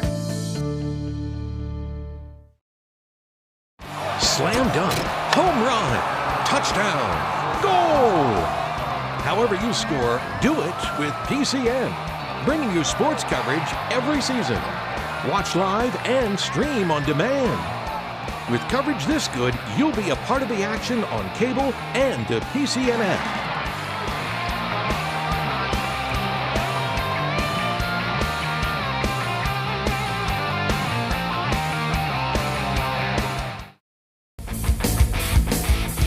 Wood, a 6-0 advantage in the 5A championship game. We are at the half at Hersheypark Stadium. We welcome you back. Mike Zambelli, Jim Wills. Earlier this afternoon, Southern Columbia was able to make it 3 in a row with a dominating win over first-timer Avonworth here in the championship game. For the Antelope, they got off to a great start as Park Penrod, the quarterback, hit Trevor Faulkner, 31st touchdown pass of the year for Penrod. For Faulkner, it was his 8th touchdown reception, and we thought, oh boy, we had something going on. But did it turn, and it turned in a hurry, Jim. No question about it. Cal Holliday coming up with a 40-yard touchdown reception here, or interception here, and then another interception here as the quarterback gets hit. You're going to see Jake Davis come up, number 10. He had a great afternoon, comes up with a 42-yard run with an interception, and then you're going to see another situation where they tried to get a little tricky with a halfback option pass to the back to the quarterback, but number 24, Cade Lynn, comes up with a 46-yard interception returned for a TD. Scored 34 points in a matter of about 4 minutes, turned the ball. They had 9 turnovers, 6 interceptions, 3 fumble recoveries, 74-7 the final. Seniors for Southern Columbia wind up their careers 63-1, 16-0. They have now won 48 straight. Their defense, by the way, on the year, their first team allowed 4 touchdowns all year long. Their defense scored 6. Dominating year for Southern Columbia. Congratulations to Jim Roth and those Tigers. Yeah, Coach Roth told us before the game, he goes, I think this is my best defense ever, and it absolutely played to that today. He gets no argument from us and anybody who was here at Hersheypark Stadium. We're going to send you back to the 5A championship. Tomorrow it'll be Central Valley, Wyoming Area, St. Joe's Prep, and Central Dauphin. Day 3 and the final day of our doubleheaders and 3 days in a row of championship football. Bob McCool, Ross Tucker will take us home here in the 5A championship when we return. Relive the action with PCN. Did you know you can rewatch this and other PIAA championships with the PCN Select streaming service? You can also purchase digital downloads, Blu-rays, and DVDs of PIAA sports championships on the PCN store. PCN brings you the PIAA championships in a variety of sports. From the field to the pool and the court to the track, PCN brings you the best scholastic teams competing on the state's biggest stage from all the best angles. With multiple cameras, instant replay, and professional commentary, we take high school sports and elevate them to new heights. Watch on cable and the PCN app. PCN, proud to bring Pennsylvania sports to you. It's not a baseball score, it's a football score. 6-0. The difference right now, Archbishop Wood on top of Cheltenham. We're in this thinking this could be an offensive explosion. It's been the defenses who have won out so far. Alongside Ross Tucker, my name is Bob McCool. The 5A state championship at halftime, 6-0. Archbishop Wood just gave up a little. Didn't give up any points. No, we both thought there'd be a lot more scoring than there was, but, we always say the same thing. We just want a close game, and so far we at least have a close half. Both teams move the ball well at times. They just bogged down when they got in the red zone. Archbishop Wood able to get 2 field goals out of it. Cheltenham came up empty both times. That's the difference in the game right now. We'll look at some of the numbers that will reflect exactly what we're talking about as we look at our halftime stats right now. And you will certainly see that Archbishop Wood does what Archbishop Wood does. They give the ball to their primetime running back right now. That is Kalen Costello, and 130 yards rushing for Archbishop Wood. Cheltenham trying to find a little bit more offense. Again, they picked up 6 first downs in this first half, but they have not been able to cash anything in. They got 2 great opportunities to start this game. First possession at the 50-yard line, second possession at the Viking 40-yard line, but could not get any points out of the end result. Right. That said, Bob, they are 1 play away from having the lead in this game. And with their speed, they could do it. Archbishop Wood started to run the ball more effectively than did Cheltenham.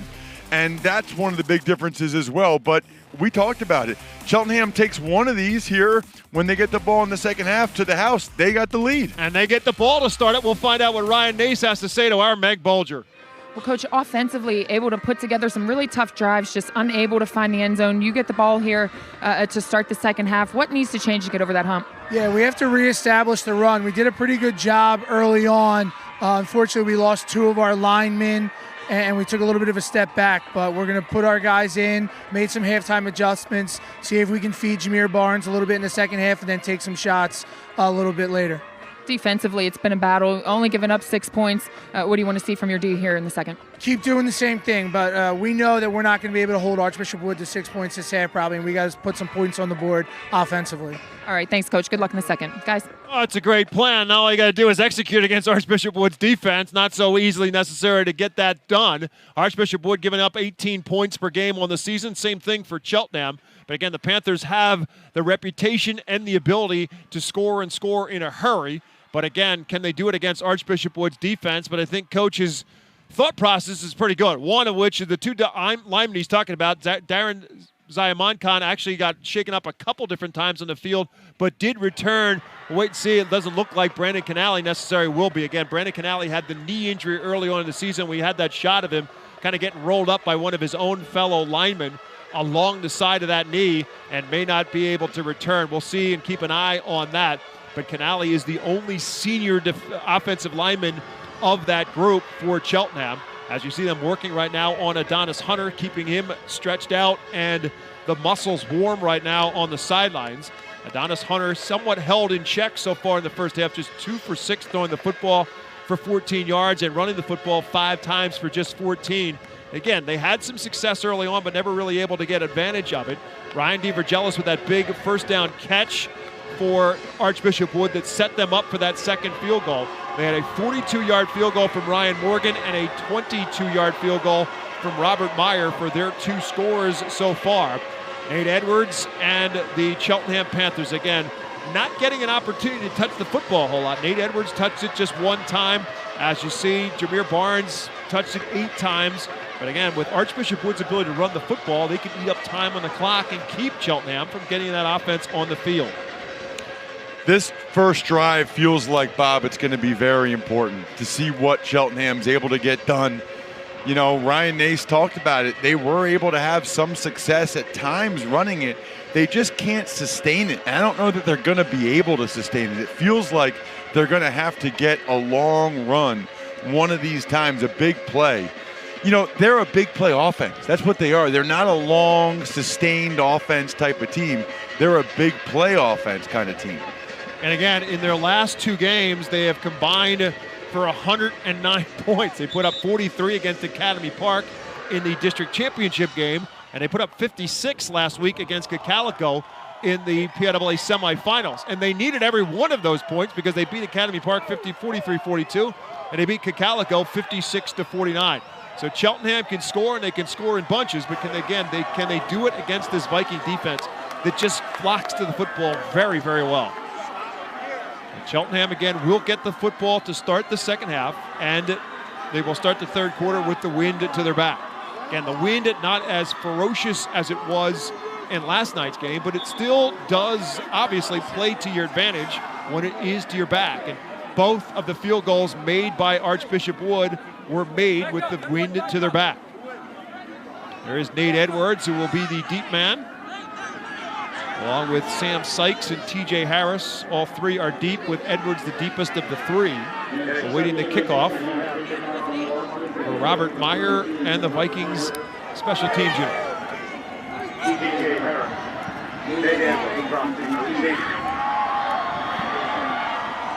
6-0 Vikings. Vikings looking for their 6th state championship as a program. Cheltenham again in the state final for the first time. High short kick, and it's taken at about the 30-yard line. The football comes loose. Wow. There has not been a turnover in this football game. Let's find out if there is one here. Vikings say they have it, and somebody comes away with the football. Tom Paponi has it. The official's going to say it's Viking football. They do. Wow.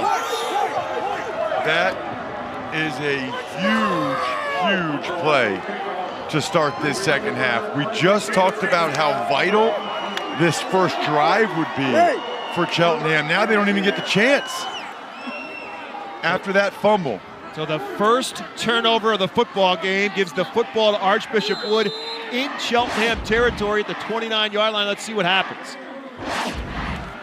We'll do that right after this play. Here comes Costello trying to sweep the left side, cuts it back against the grain, to the 15, to the 10, to the 5. Touchdown, Archbishop Wood. Kalen Costello takes it home, 29 yards, touchdown Vikings. How about those back-to-back plays to start this second half? We are 11 seconds in. They get the fumble on the kickoff return. I wonder if Cheltenham was still a little stunned. They pull both guards, but Costello cuts it all the way back, breaks one tackle that wasn't a wrap-up tackle, it was a knock tackle, and Costello, terrific contact balance, able to take it to the house. So the Vikings strike quickly, and now Kyle Atkins with his team on top 12-0 after the 2 field goals. is going to line up and go for 2. Keller will shift a man in motion. He'll roll that way and now throw back the other way, but cannot hook up with his intended target. His intended target was Jacob Capiello, and Capiello could not run it down, so the 2-point conversion is denied. But Archbishop Wood with a fumble recovery on special teams, and then Kalen Costello punches it in from 29 yards out. It's 12-0 Vikings. And given the issues, let's take another look at it. And that ball was clearly out. And there was a heck of a tussle at the bottom of that pile. And Tom Paponi made sure everybody knew who came away with it as he ran to the sidelines with it, and then Kalen Costello ran to the end zone with it. Costello, look at that contact balance right there again. So impressed by what Kalen Costello has done since taking over as the main back in the backfield. Again, we saw Archbishop Wood earlier in the season in a PCN game of the week against St. Joe's Prep, and at that point in time, Cardell Pigford was their main back, but Costello has been the guy for the last several weeks. He's over 100 yards again tonight for the 4th time this season, and 4 of those 100-yard games have come in the last 6 for Archbishop Wood. He's at 152 right now with that 29-yard touchdown run. And here comes another kickoff, and it's going to be another high, short kick in the same spot. Oh, my goodness. Oh, my goodness. Same exact result. High, short kick, same area, same result. Archbishop Wood has it again. That is such a smart play, Bob, into the wind, because you kick the ball up high in the air, and as it goes into the wind, it starts to die. You know, he thinks he's in pretty good position to catch it, Camden Wyatt, but the ball just keeps dying on him, and he's short on it. He drops it. That's one where he needs to fair catch that football. Probably hasn't been in that position very often, and Cheltenham needs to get their head in this game or he could get away from him quickly. Andrew McHugh knocked it loose. A.J. Minners recovers it, and back to comes Costello. Fights off a tackle by Edwards and fights his way inside the 35 at the 34. As Archbishop Wood will start this drive from their 38. So a gain of 4 for Kalen Costello. Archbishop Wood got slow start, couple of punts, but again, the 2 field goals defense able to get them on top 6-0, but special teams quite obviously the difference maker in this one. Cheltenham missed a field goal because of a snap issue. Archbishop Wood kicks 2 field goals and now gets 2 turnovers on special teams as well, and in a position to open up potentially a 3-score game if they can cash this one in. Cheltenham calls the timeout. And I like that decision, Bob. I think it's the right move to call a timeout right now. Ryan Nace needs to get his guys to settle down because, you know, they allow Archbishop Wood to score another touchdown here. They will be seriously in trouble in this game. Vikings have it 2nd down and 6. Line of scrimmage is just inside the 34. Or it's just inside the 35, excuse me. The tail of the football just inside the 35. So officially we'll call it the 34, make it 2nd and 6 for Archbishop Wood. Again, Costello is the tailback. Shane Collier is actually lined up as a wing on the right and a 2 tight end set. And they'll give it to the first back through. That's for DeVirgilis lined up as the fullback. And again, we talk about the Swiss Army knife of Ryan DeVirgilis. He'll also line up as a fullback in the I formation. And they'll take it for a couple to the 31. One man plays about 5 or 6 different positions on this Archbishop Wood football team. And his first carry of the game after they had the 25-yard reception in the first half goes for 3 more to the 31. It's 3rd and 3. Now DeVirgilis will line up as a wingback on the left-hand side. Collier is now the fullback. And Costello will follow him for a first down and more. Kalen Costello's inside the 25 and down to the 21. Another first down pickup for Archbishop Wood. Really nice movement on the right side of the offensive line. This is just lead ISO here. Good job at the point of attack. Costello able to bounce off one guy. And even though this isn't one of Archbishop Wood's bigger offensive lines, these guys are playing really well right now. They've been very effective.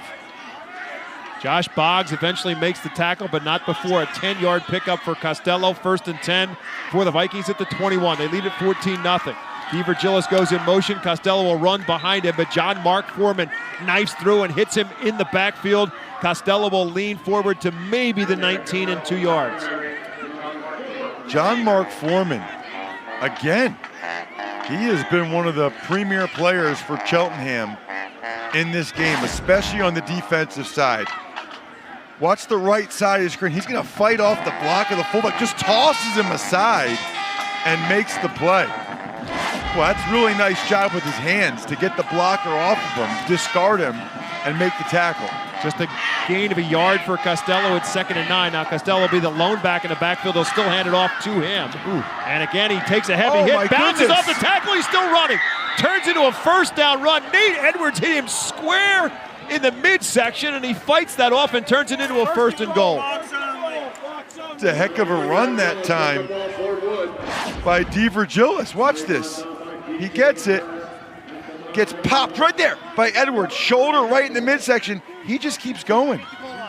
Man, these Archbishop Wood running backs, 165, 180 pounds, it doesn't matter. 1st and goal as a result for the Vikings at the 9-yard line.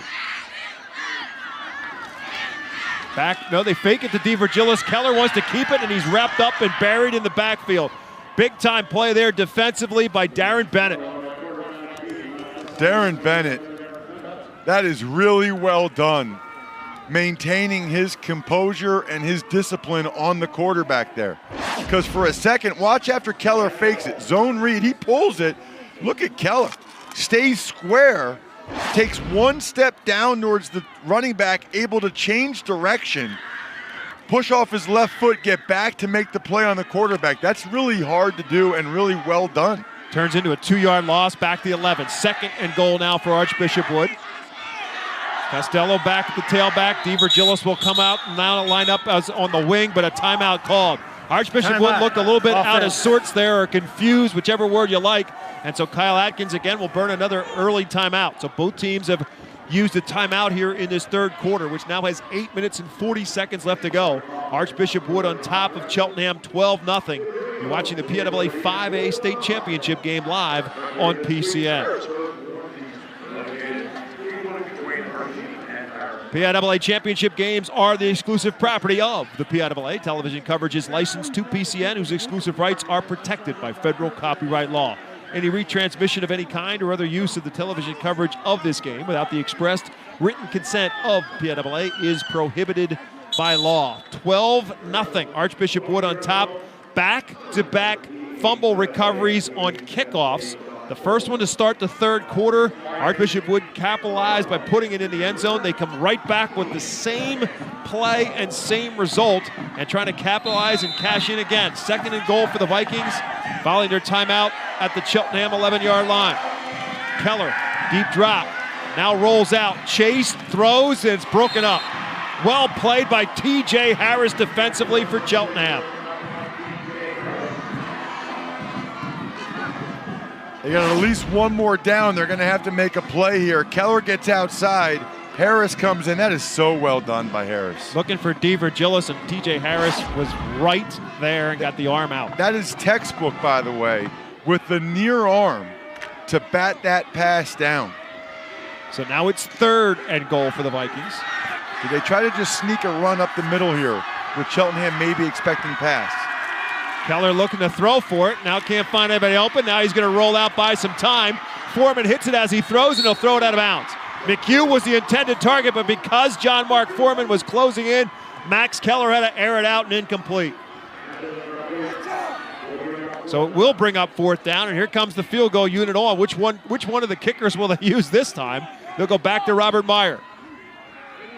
You know, they only have 41 kids on the team. Right, and 3 of them are kickers. And they've used 2 of them. It's not your typical Archbishop Wood. They used to have like 70, 80 kids on the team.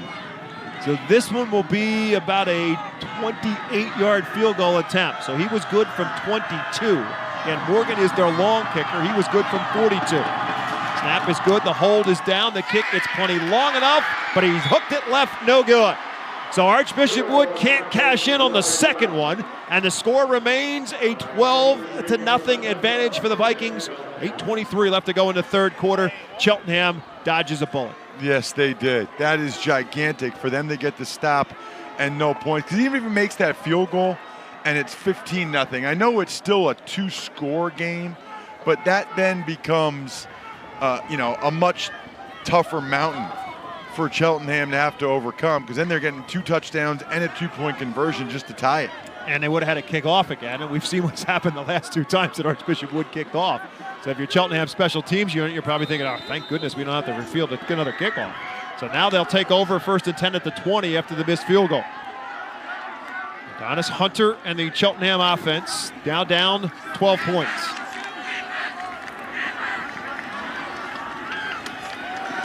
And he wants to throw for it, too high for TJ Harris. So 2 for 7 to this point in time for Adonis Hunter, and only for a total of 14 yards. So 26 touchdown passes on the season. And he's thrown for over 2,000 yards. But this Archbishop Wood defense is a different animal.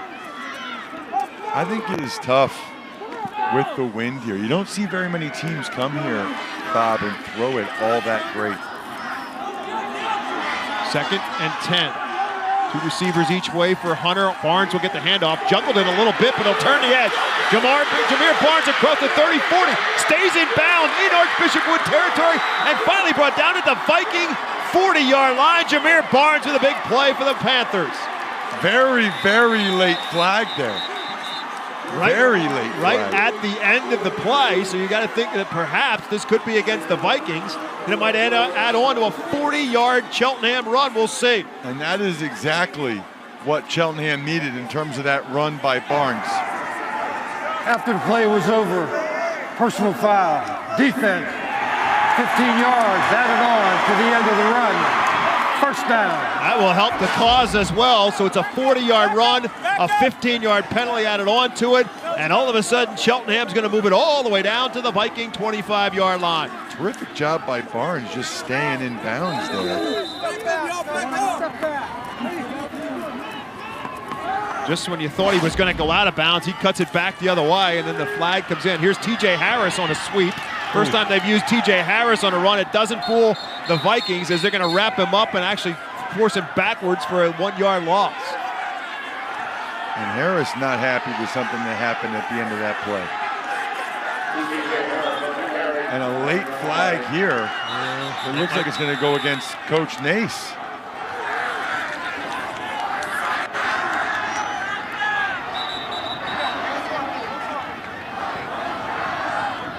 Officials will talk this one over. Wade Mattis, the referee, will call against the call. Offense, 10-yard penalty, replay, first down. The Panthers hurt themselves again on a penalty. They had a couple of procedure penalties that hurt them early on. So after they lose a yard, what would have been losing a yard on the play, they're going to get nailed for a holding penalty. So it will remain first down for Cheltenham. Also, we have a sideline warning against the offense. So line of scrimmage is now the 36. It will remain first down, but it'll be now 1st and 21 for Cheltenham back at the 36-yard line. We're inside of 8 minutes left to go in the third quarter. Cheltenham down 12-0, and they've got the football. Ryan Nace right now has a couple officials to give him an explanation. And he's going to get his money's worth.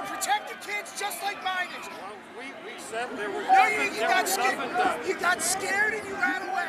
Don't run in there. Don't tell him to stop.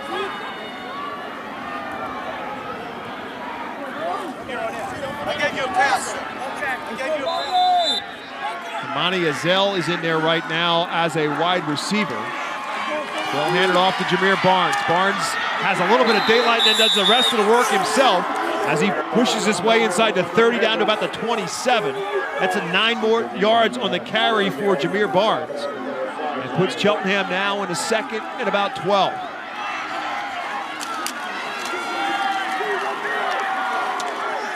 Right back to the ground game, and now down to about the 20.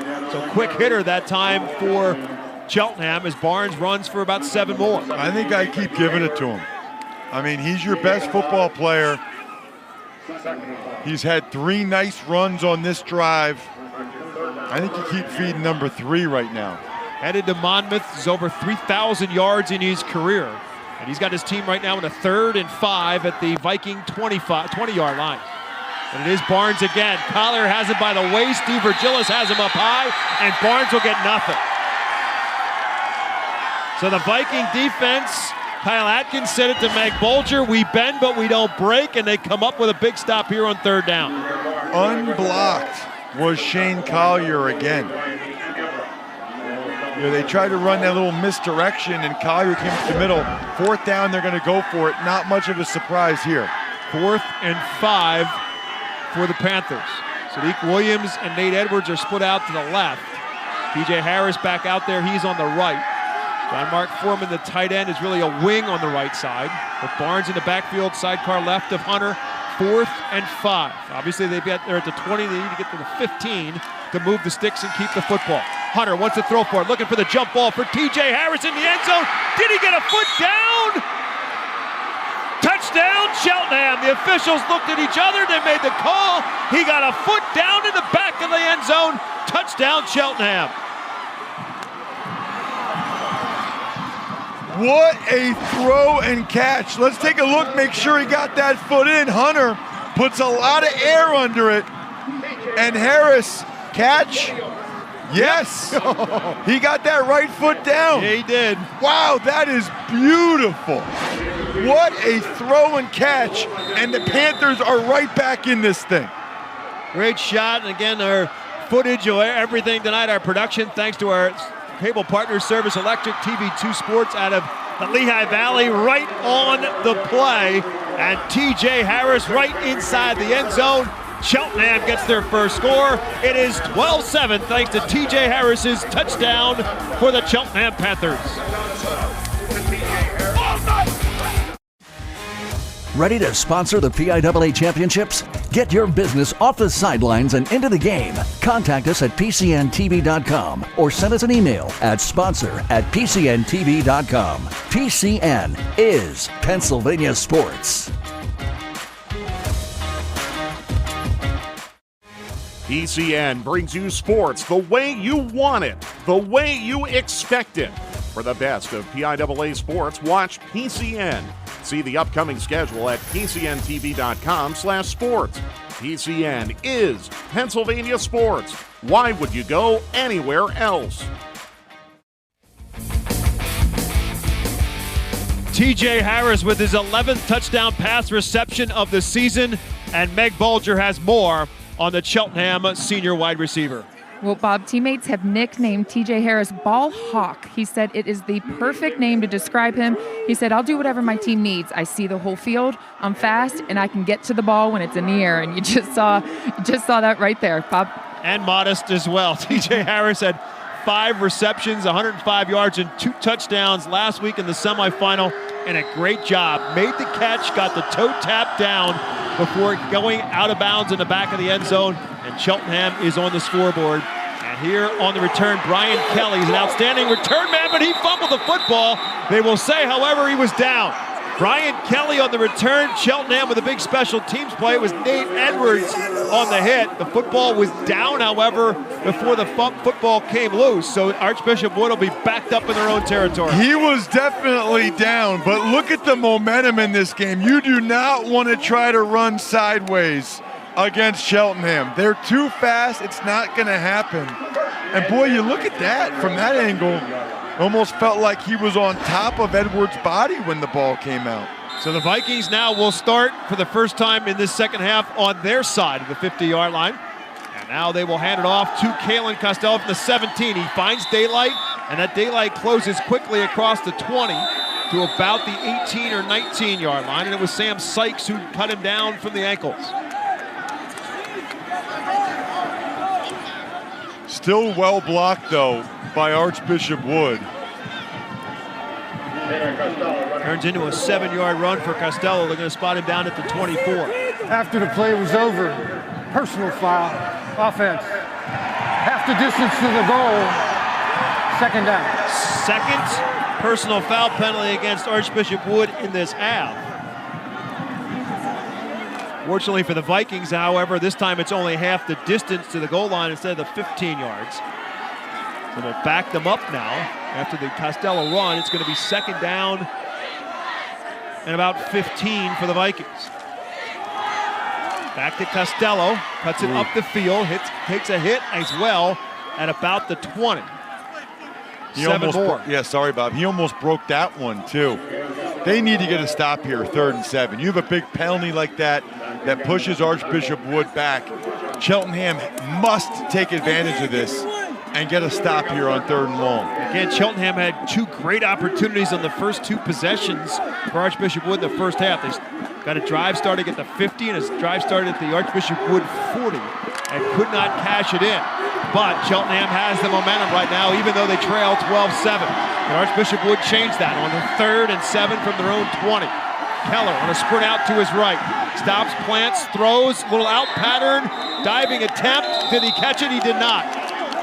Andrew McHugh tried to make the diving catch. The official was right there, said he did not. Incomplete pass will bring up 4th down. Yeah, McHugh's not really arguing. The sideline tried to get the catch there, but he didn't catch it. Not a bad throw there by Keller. Let's take a look at it. Good coverage by Barnes. Wow, he put that ball right where it needed to be.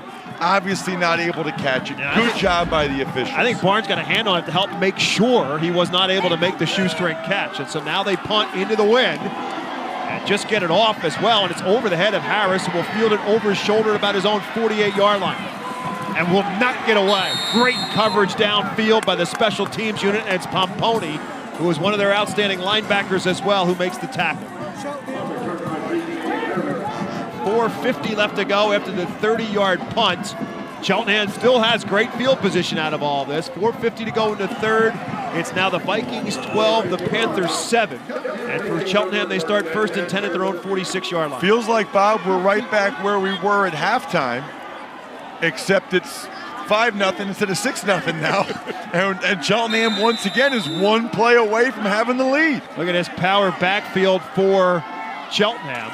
3 backs in the backfield along with a quarterback, and it's Sadiq Williams. This is the play they started the game on, and Sadiq Williams powered his way for 11 yards. Not this time. He'll get about 3 on this one. Dom D'Alessio, who has become a huge force for the Vikings over the course of the last few weeks of the season, comes up with the play defensively. First contact at the 49-yard line. It's 2nd and 7. Ryan Nace has used a number of different backs to carry the football. 5 different Cheltenham Panthers have, actually 6 different Panthers have run with it, including the attempt by TJ Harris on the sweep. Now they'll shift out of that power backfield. Sadiq Williams goes one way, John Mark Foreman goes the other. And now Hunter wants to throw for a little in pattern for Nate Edwards, and it's through his fingertips and incomplete. That was a good throw. I mean, Hunter put some mustard on that one. Wow. Yeah, he's kind of shot put at a couple of them, but not this one. This. I mean, that was humming. Edwards has to catch that football, and I think he'd be the one to tell you. He reaches down towards his groin. I'm not sure if he tweaked something during the route. Maybe that affected him, but I think Nate Edwards would be the first one to tell you he's got to catch that. And, he catches that, Bob, with that momentum. He might have gone a long way. Run after catch. He's still out there. He's split out to the left with Williams slot left. Foreman slot right now. He goes in motion. And it's all misdirection as Hunter's going to keep it. He's got room.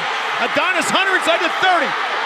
Got slowed down and eventually lost his balance out of bounds inside the 30 to the 28-yard line, and a flag is down as well.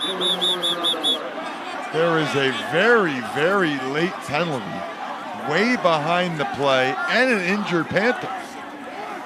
Another offensive lineman down for Cheltenham. This is Joe Thomas. So they've lost Brendan Canali. After the play was over, unsportsmanlike foul on the offense, taunting, 15-yard penalty, 1st and 10. So Joe Thomas being helped to the sideline. As we'll see the run here by Adonis Hunter and see if we can see what happened with Joe Thomas. Out leading the blocking. You know, that's the first time that Archbishop Wood hasn't done a very good job on the quarterback run. They bought Barnes, they tackled Barnes. Hunter kept the ball in the belly for a while and then pulled it. Both these teams, Bob, need to stop with these personal foul penalties. Yeah, I mean, you don't want to see that in any game ever, but especially not in a championship game like this. So it was a first down run for Hunter, so it will be first down for Cheltenham, but they're going to be backed up now instead to the 43-yard line instead of the 28, which is where Hunter ran to for that first down run. Now they're backed up. It remains first down, but now back to the 43-yard line instead. Hunter wants to throw for it. Again, puts some zip on. Edwards catches this one, fights through a tackle and fights his way to what appears to be another Cheltenham first down inside the 30 at about the 28, which should be enough to move the sticks. And Cheltenham's going to go right back on the football. They like to run the no huddle sometimes. Let's see if they go back to Barnes here.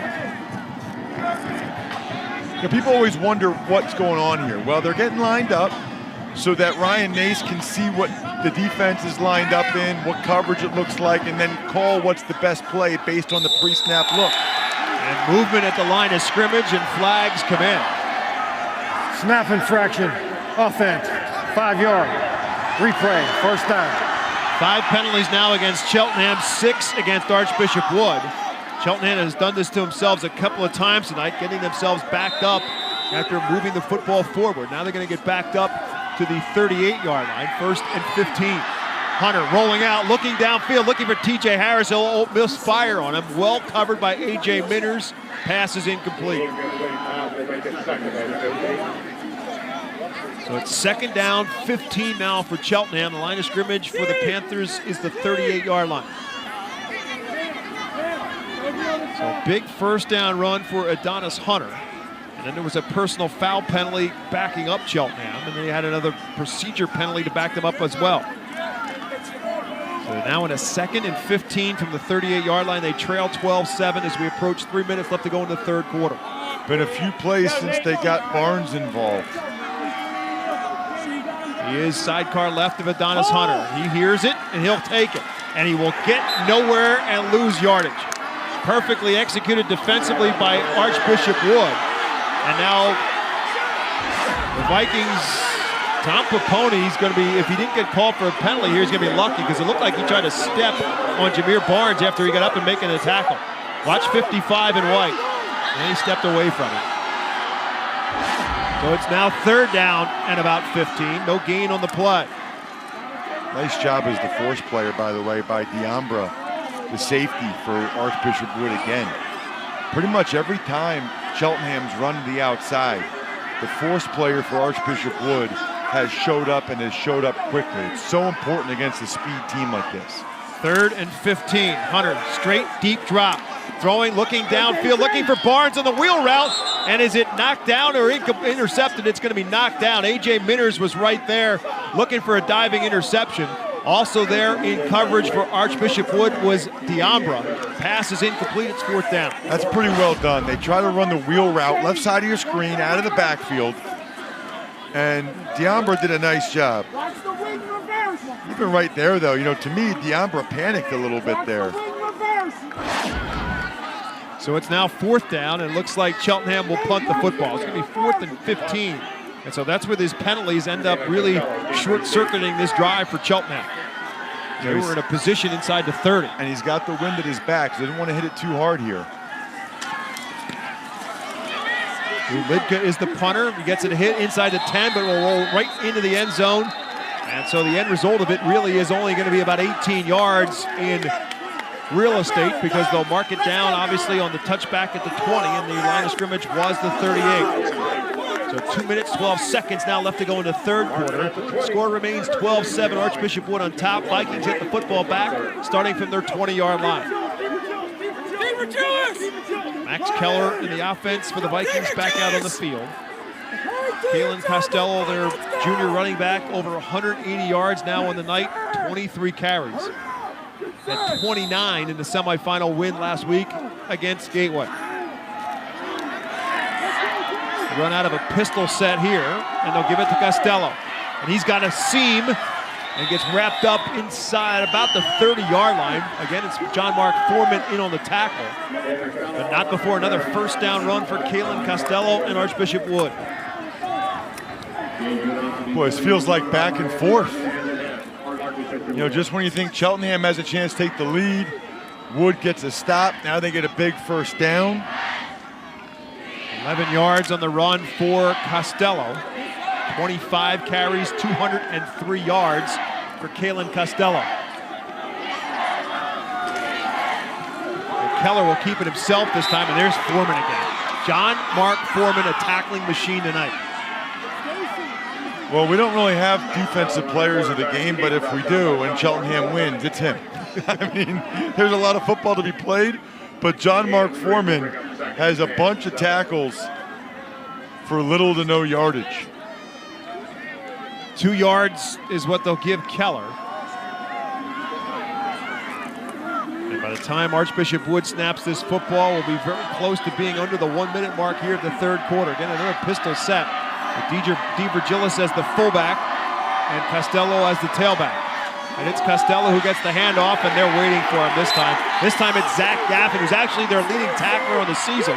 Foreman is right beside him in the lineup and in the tackling column as well, and it's Gaffin who wraps him up at the line of scrimmage. And he's a captain. Watch Gaffin come through, nice form tackle, shoulder pads on the thigh boards right there, and he's fired up, and he should be. Gain actually of give him about 2 to the 35, so it's going to be 3rd and 6 for Kyle Atkins, Archbishop Wood Vikings. They're going to have to run at least one more play here before the quarter. Play clock is right now at 12, and the game clock is at 21. So it's 3rd and 6 at the 35. Cardell Pickford is in there as a wide receiver now. He'll split out to the right. He'll hand it off to Costello on 3rd down, and he will not get enough. Wrapped up by Nasir Carson, had him by the waist and wouldn't let him go. And that stops them and forces them to punt the football. And it will be the final play of the third quarter. The 5A championship game is going to go down to the final 12 minutes. Archbishop Wood 12, Cheltenham 7. We'll have those final 12 when we come back to Hersheypark Stadium live on PCN. Support PCN and the programming you love by texting PCN TV to 877-907-9770. With your generous donation, PCN will continue to share everything Pennsylvania with you and your neighbors. Please consider donating today.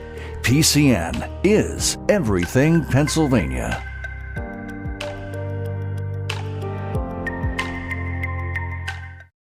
PCN is Pennsylvania history and culture. From the founding of our nation to the struggle for freedom and equality. Listen to the words of authors as they discuss Pennsylvania and the people, places, and events that relate to the Commonwealth. Celebrate our diversity, embrace the past as we look to the future, and be a part of building our nation. PCN is Pennsylvania history and culture. Cheltenham almost jumped, but they got back, and the Archbishop Wood will get the first down. He did the same thing in the first half. Meg Bolger asked him about it. He said exactly that. I trust my offensive line to get a yard, and he does, going for it at his own 40-yard line. First down, Archbishop Wood. Whoa. If you look at that again, the left guard for Archbishop Wood looked like he moved early there. The Vikings might have gotten away with one. 1st and 10 as a result for Archbishop Wood. They're now at the 43-yard line. Costello following his blockers. Costello in Cheltenham territory. Another first down run for the Viking junior running back to the 43-yard line. They've run this play a number of times. They just pull both guards. Really more of a wing T type of play when you pull both guards to the play side like that. Can't remember Archbishop Wood really running one before. A lot of power, a lot of counter trade from them. That's a little new wrinkle this year. So it's 1st and 10 now in Cheltenham territory at the Panther 43. Back to Costello, different story this time. Cheltenham will bottle him up. His forward progress leans in for about 2 yards, making it 2nd and 8. And it's Yasir Jenkins in on the tackle for Cheltenham. I would expect to see a heavy dose of Costello here. That is his 30th carry of the night. Wow. And we still have 10 minutes and 40 seconds left to go. Yeah, at this point, it'd be an upset if he doesn't hit 40. Yeah, absolutely.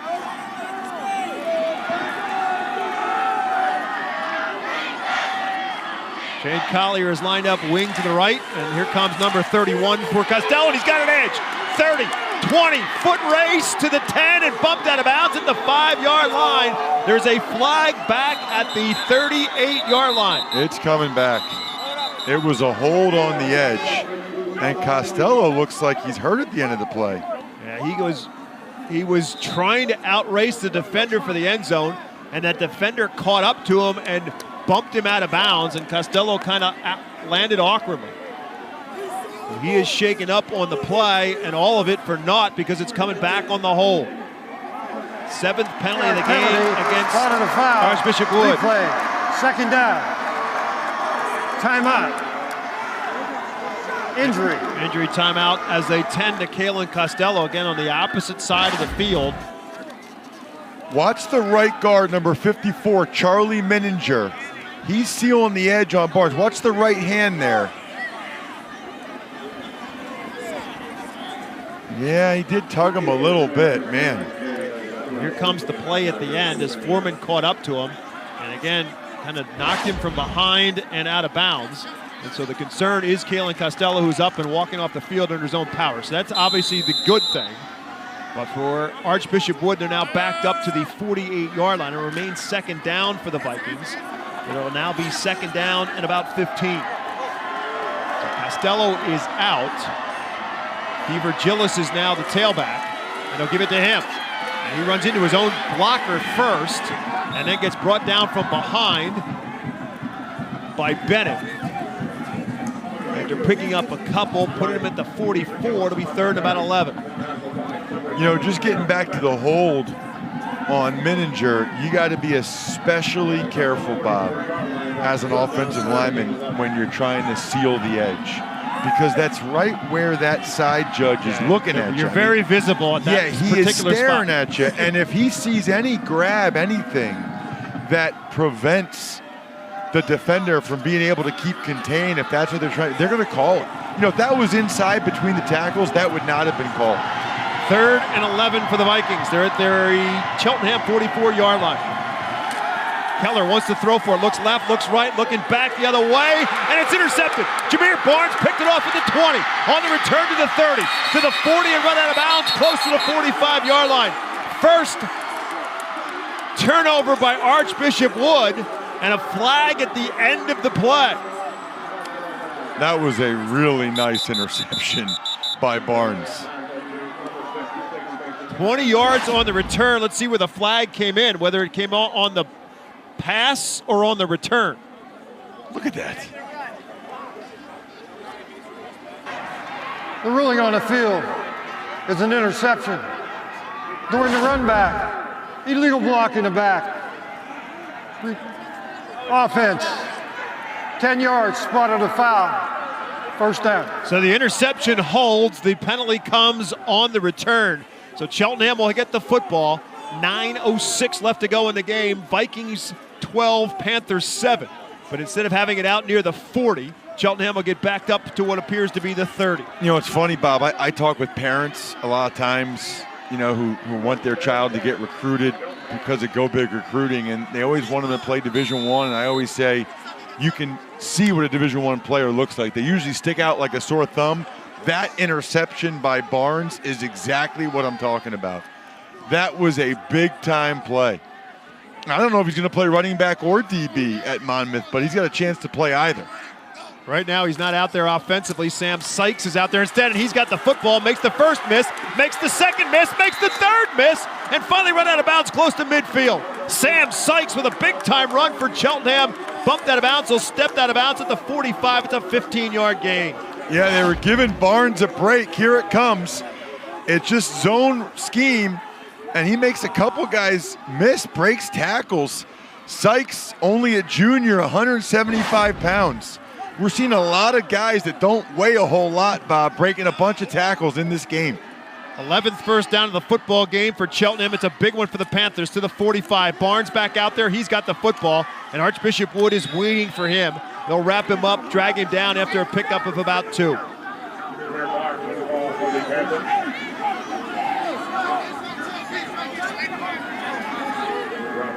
Nice tackle there by Robert Jackson. What a story. He is 6'6", 245 pounds.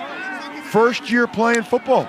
He starts on the Archbishop Wood basketball team, wanted to give football a try. And let me tell you this much, Bob, he's a little bit raw, but looking at him on the field before the game, he looks the part, that's for sure. 2nd down and 8. Hunter wants to throw for it, streaking down the field, looking for T.J. Harris. It's a jump ball. Did he come down with it? He did. T.J. Harris wills his way to another catch. Wow. Inside the 25, they'll spot him down. First down at the 24-yard line. Now you're seeing a little bit of why Cheltenham got here. Watch this, just a jump ball.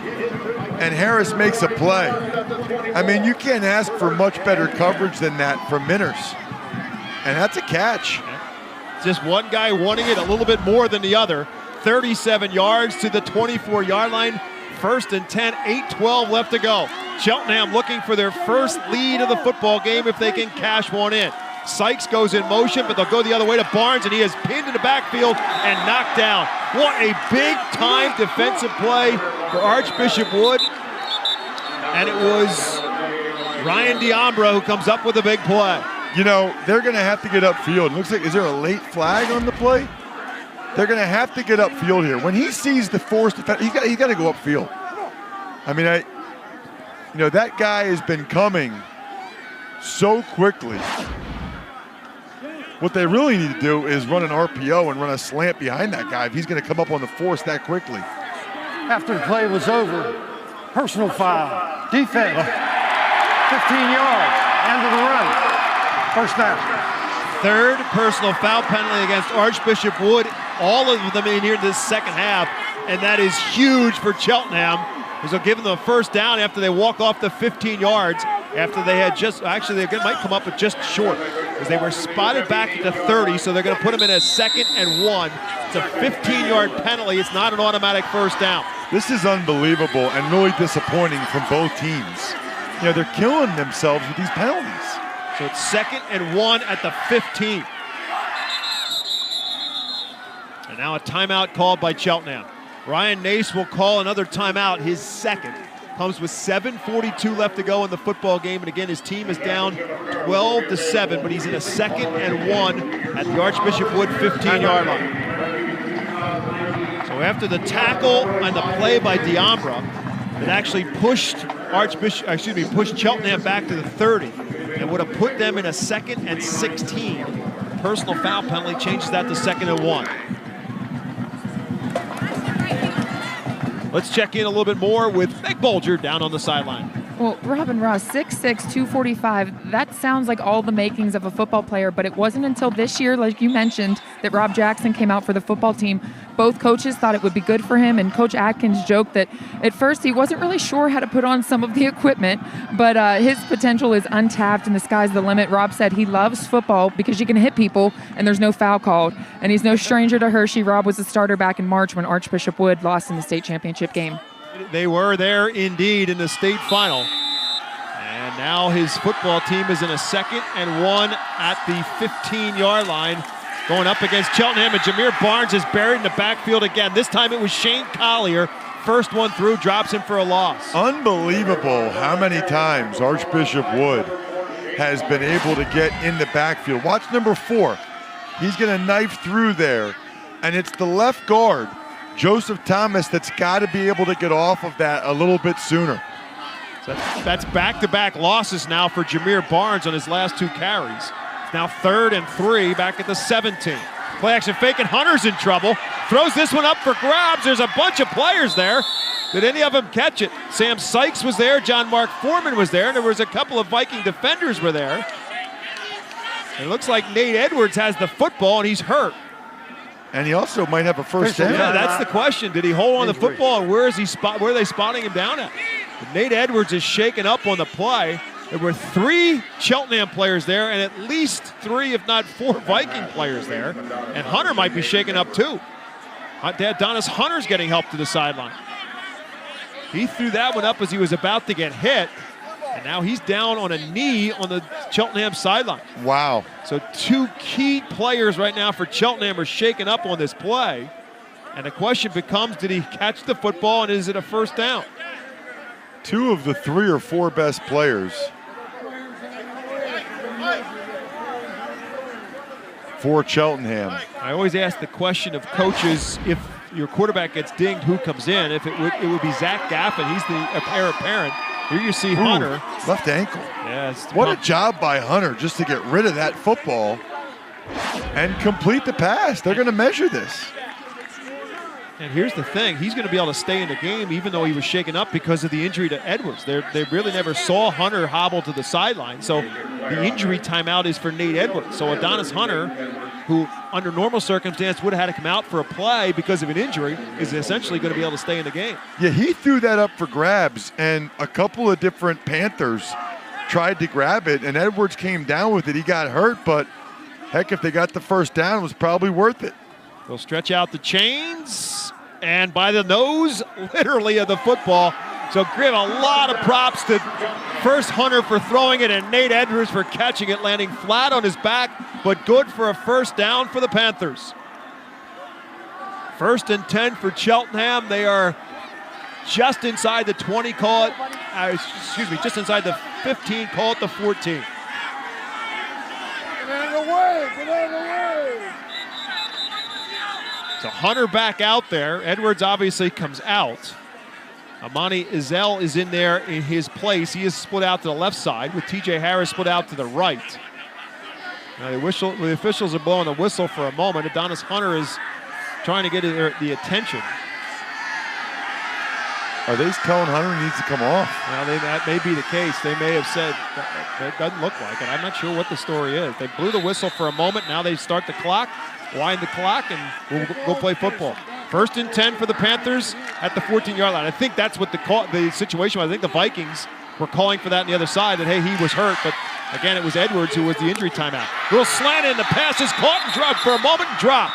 Izell had it for a second, but it's knocked out of his hands and incomplete. Wow. That was another nice throw by Adonis Hunter on that slant right there. And Izell not able to hold on. Watch this. He likes throwing that slant. Hit from behind by Minners jars it loose, so it's 2nd and 10 now at the 14-yard line. 6:40 left to go in the football game. Jameer Barnes on the handoff, fights to the 10. Make it 3rd and about 6 coming up, maybe 5, depending on where Barnes got. Did he get to the 10 or the 9? And this is 4-down territory you would expect for Cheltenham for a couple reasons. They fight for yardage. It's going to be close to a first down for Barnes. He's short. Needed to get to the 4. Looks like he's at the 5. And they're going to go for it here. They need a touchdown. And with their kicking game, they're going to go for it. Wood running guys on and off the field. Quarterback sneak, maybe? Hunter under center, where normally he takes it in the shotgun. Going for the long snap count here. Archbishop Wood holds their ground.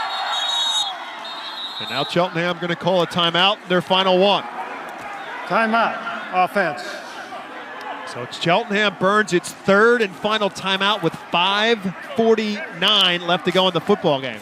Not sure if they were trying to get Archbishop Wood to jump off sides and then call the timeout, or just saw the play clock winding down and didn't want to get called for the penalty. That is their 3rd and final timeout of the game. Well, that could come back to haunt them, having to use their final timeout right there. Especially if they do not score here, and then they're trailing, then they're from behind and can't call timeouts on defense. Adonis Hunter, you saw in the background of your picture, just sits down on the ground. He's still shaken up from that tackle on that pass that ultimately led to a Cheltenham first down. So he's kind of stretching out that left knee. during the timeout. I thought they might come with a quarterback sneak, but instead they were really just trying to draw Archbishop Wood off sides. Obviously, a field goal really doesn't hurt them, but it doesn't make a difference on the scoreboard. If they would opt to kick the field goal, you're looking at about a 22-yarder, but I don't think that is even in the thought process for Ryan Nace. 4th and 1 from the 5-yard line for Cheltenham, down 12-7 in the final 6 minutes of the 5A state championship game. Sadiq Williams is in there now as the tailback. P.J. Harris goes in motion right side to left. Again, long snap count. Here's the quarterback sneak, and he'll get it. With Sadiq Williams helping to push from behind, they'll push their way all the way down to about the 3. It's 1st and goal. Best short yardage play in football. I don't understand why more people don't run it more often.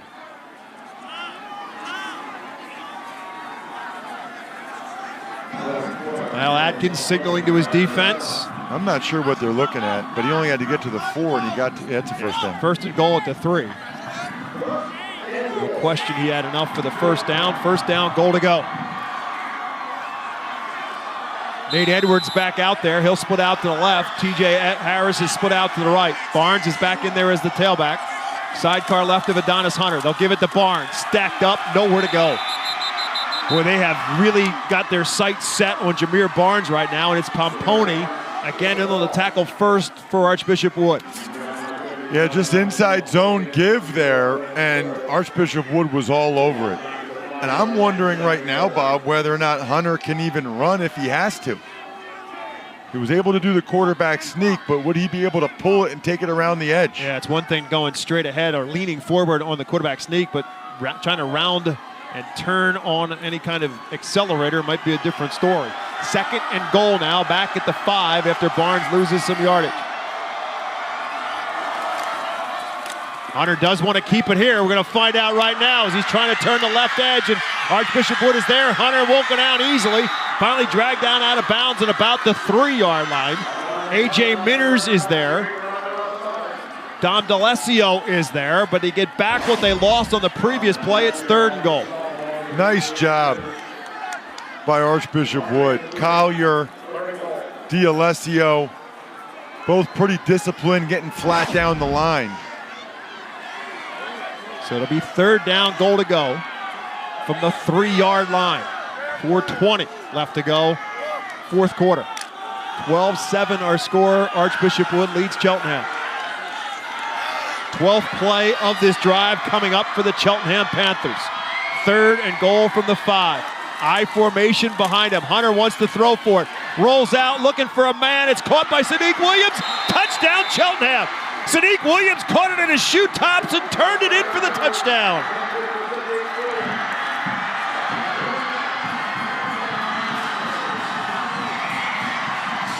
'11th catch of the season for Sadiq Williams. 2nd one in the end zone. Cheltenham leads for the first time. He's fullback, goes out in the flat. Watch this catch. Oh, gets it right about a foot off the ground. And give credit to T.J. Harris for the block to make sure he could get in. They're going to go for 2, and Gaffin will run it in. They go with a swinging gate, but the gate didn't swing. They ran it in right off the snap. Zach Gaffin runs it in for the 2-point conversion. And Cheltenham, with exactly 4 minutes left to go in the 5A championship game, leads it by 3. The Panthers 15, Archbishop Wood 12 when we come back to Hersheypark Stadium live on PCN. It doesn't matter what part of the state you're from. One thing is certain. Pennsylvania loves sports.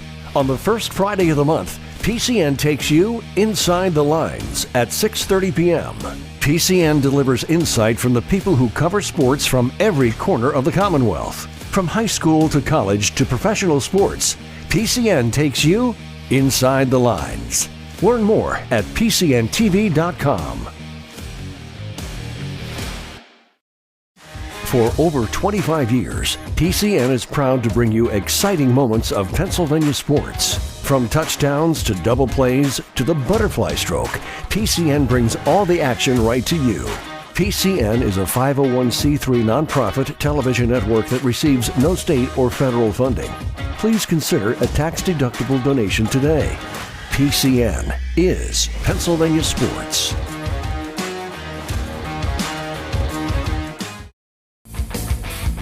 Adonis Hunter shaken up during that long drive for Cheltenham, but he gets up and throws the touchdown pass to Sadiq Williams.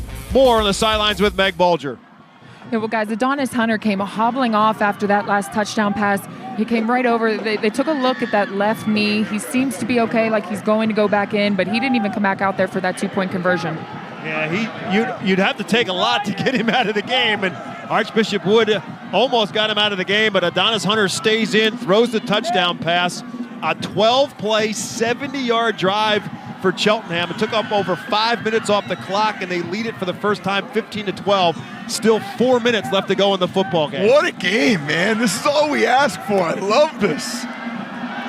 15-12. Man, when it was 12-0 and Archbishop Wood recovered that next kickoff, I thought we might have a blowout on our hands. Yeah, that stop after that second fumble on the kickoff by Cheltenham's defense was huge. Here comes Brian Kelly, who's been brilliant on the kickoff returns for Archbishop Wood over the course of this season.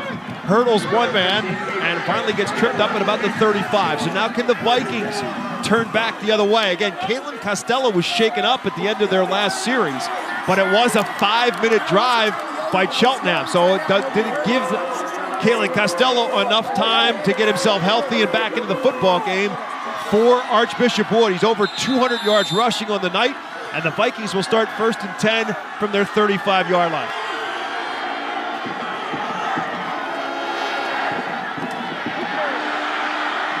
And it is Costello out there, and Costello with another first down run out to midfield and a little bit more.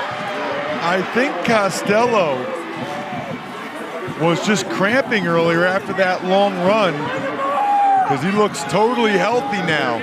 And we'll see if Cheltenham can get a stop. I would expect to see a heavy dose to number 20. All the way to the 48-yard line, a 17-yard run for Kalen Costello. And they're going to go right back to him. Thomas misses him and eventually bumped out of bounds by Nate Edwards at about the 45. Pick up of 3 more for Kalen Costello. Stops the clock with 3:28 left to play. Again, timeouts are an issue. Cheltenham is out of them. Archbishop Wood still has 2 left. Yeah, I'd almost be surprised at this point, Bob, if we see anything other than Kalen Costello. You kind of feel like Kyle Atkins is going to say, hey, if we run it with him 4 times, are you really going to stop us from getting 10 yards? 2nd and 7 coming up. Right back to him. Trying to get through the right side. Sees a little bit of daylight. Foreman, TJ Harris in on the tackle. Gaffin as well. Inside the 40, pretty close to another Viking first down. Cheltenham's going to have to get some penetration and find a way to get to him in the backfield before he picks up a head of steam. Looks like they're going to give him the first down. They will. They'll move the chains now. I thought he was short by a yard. Yeah, he's got enough. 1st and 10 at the 38-yard line. 7 more on the run for Kalen Costello in his 33rd run of the night. Inside of 3 minutes left to go.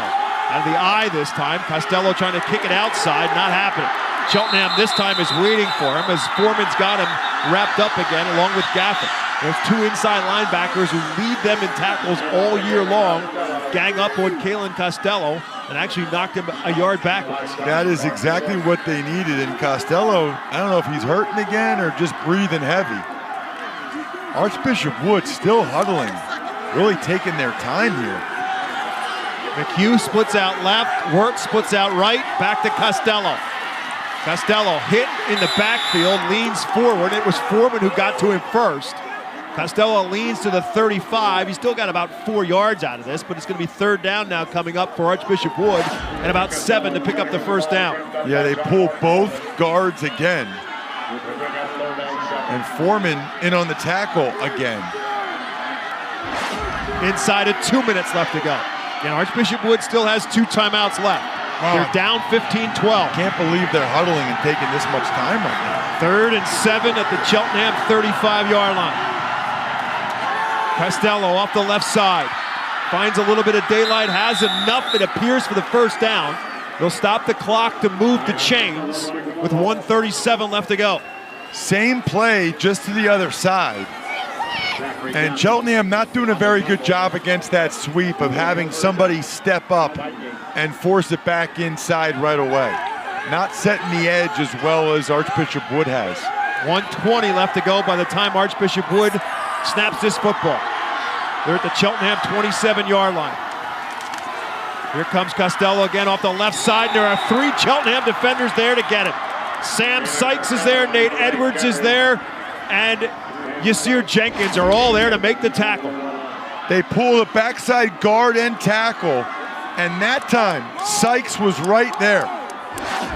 Really good job too by Jenkins to take on that block, and then Wood's gonna let some time go before they call a timeout. They call their second, stops the clock with 50. Actually, there's a Costello still down. It's an injuries timeout, so it's not a timeout called by Archbishop Wood. It'll be an official's timeout for the injury. And usually it looks like he's cramping in his right leg.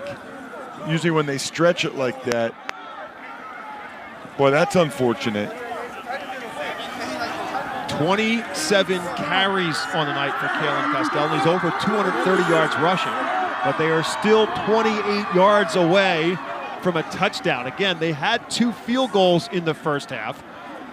Ryan Morgan was good from 42. Robert Meyer was good from 22. And right now, they're at the 28. So now you're at about 45 yards away. So obviously Kyle Atkins wants to pick up a little bit more real estate before thinking about a field goal that could tie it. He's in a 2nd and 11 at the 28. Costello has to come out for the injury timeout. Pigford is in there now as the tailback. And he'll get the call. Cardell Pigford off the left side, fights his way inside the 25 to about the 22-yard line. I mean, it almost feels like Archbishop Wood's playing for a field goal right here. I am surprised that they're huddling up like this. Camden Wyatt on the tackle. Now they come quickly to the line of scrimmage.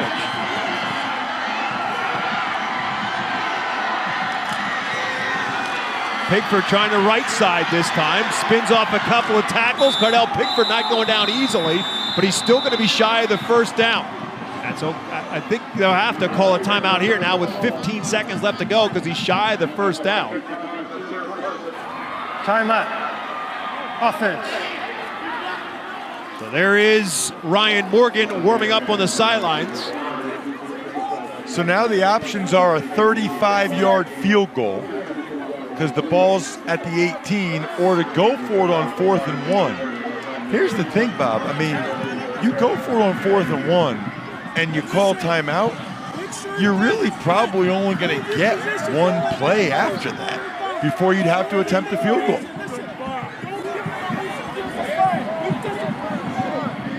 So to me, it's a risk-reward thing here, whether you even go for it here. Because you go for it here, let's say they get the first down, they get 4 or 5 yards. Okay, well then maybe you get to throw the ball once in the end zone after you call a timeout, and then you're kicking the field goal again anyway. So the line of scrimmage is the 18. So you go back 7 yards and then add 10 for the uprights. So as Ross said, you're looking at a 35-yard field goal, but they are lining up to go for it on 4th and 1 at the 18-yard line. Costello back in there at the tailback. 2 tight ends set. He's got enough for the first down inside the 15. 10-5, 1st and goal at the 3. They'll need a timeout here and they'll get it. They get the timeout, clock down right now, showing 6 seconds left to go. It's 1st and goal at about the 3. Can you get off a play and then still line up for a potential field goal if it's incomplete? They pull the backside guard. They've had so much success with that sweep. And final timeout. I mean, that has been their money play. When they pull both guards like that, they've done such a good job blocking the edge, and their guards are athletic. Clock operator, could you please place 8 seconds on the game clock? Oh, there you got 8 more seconds added on to the play, so that makes the decision a whole lot easier for Kyle Atkins and his coaching staff. Now they can for sure try at least 1 more play on 1st and goal at the 3. You just got to throw an incomplete pass if you don't have anything. And making sure you can line yourself up for a field goal because you're out of timeouts. Yeah, so they got to throw the ball in the end zone here. and they probably only have time for one play. But if they're super fast with it, they throw a quick slant, they might have a chance at 2 snaps here before a kick. Line of scrimmage is the 3. So right now it's a 20-yard field goal, but Archbishop Wood right now not thinking about 3, they're thinking about 6. Costello is back out there. Keller going to throw for it, slanted pass in the end zone. Touchdown Archbishop Wood. Slanted from the 3-yard line, and the Vikings are in the end zone. Cardell Pickford on the catch for the score. Archbishop Wood back up on top. Well, that's the kind of throw you had to throw. Just a quick slant. Pickford catches it. Edwards was covering him, and he just ran a quick slant quickly right across his face. Exactly the type of play you had to call in that situation. So Meyer on now for the extra point. There's 4 seconds left to go in the football game. That extra point is good. Archbishop Wood, Cardell Pickford, his first catch of the night. Again, he had been the starting tailback. Costello has become the starting tailback, and they moved Pickford more to a wide receiver spot. When Costello was shaken up, they put Pickford back in there at tailback, and they go to him on 1st and goal from the 3, and Cardell Pickford comes up with a catch for the score. I mean, unbelievable. They don't throw the ball very well. It's not a big part of what they do, but when they need to have it, it was a lot of Kalen Costello early on that drive. They ran that sweep with the 2 pulling guards over and over again. 4th and 1, this was a key play there. 4th and 1 to get all the way down to the 3-yard line, and then the slant. The inside receiver ran the out route to clear out the underneath defender. Behind it, they threw a slant, and Keller put the ball where he had to, when he had to. So 3 times in this game, Kyle Atkins went for it on 4th and 1, and each and every time Archbishop Wood was able to pick up the first down. They got it to the 3, and then Keller throws it in the end zone. His 18th touchdown pass reception of the season, and for Cardell Pickford, his 6th catch of the year for a score. Kalen Costello with his work tonight, 38 carries, 280 yards. Pretty good night's work for the junior. And now here comes the kickoff, and again it'll be another high short kick, but this time a chance for the return by Nate Edwards. He's got to score or the game is over, and he will not. Archbishop Wood is your state champion for the 6th time in a come-from-behind victory. They win it over Cheltenham 19-15.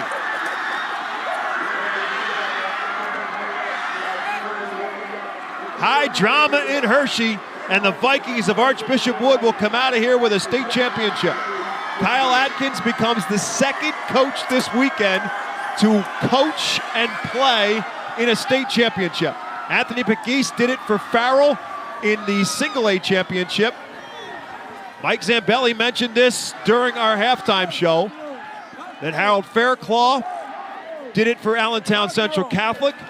Eric Kasparovich was the quarterback at North Hills and won it as a coach at Pine Richland. And now Kyle Atkins, who won a state championship as a player at Archbishop Wood in 2011, comes back as a coach in 2019 at the ripe old age of 25 and wins himself a state championship.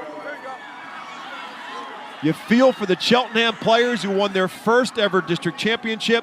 As 10th graders, they were 2-8, and here they are in the state final, and Archbishop Wood pulls out the victory at the end to win it 19-15. We'll take a timeout, come back with a trophy presentation and our player of the game when we come back to Hershey on PCN.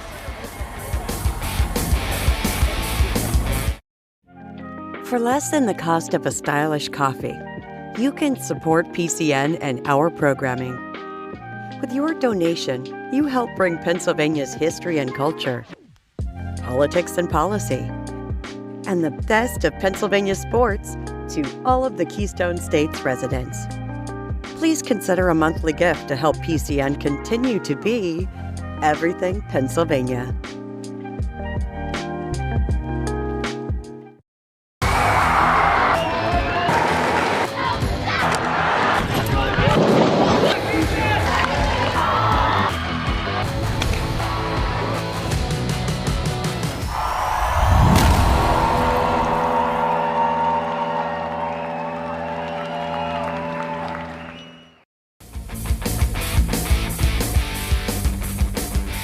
Archbishop Wood didn't panic. They had the drive.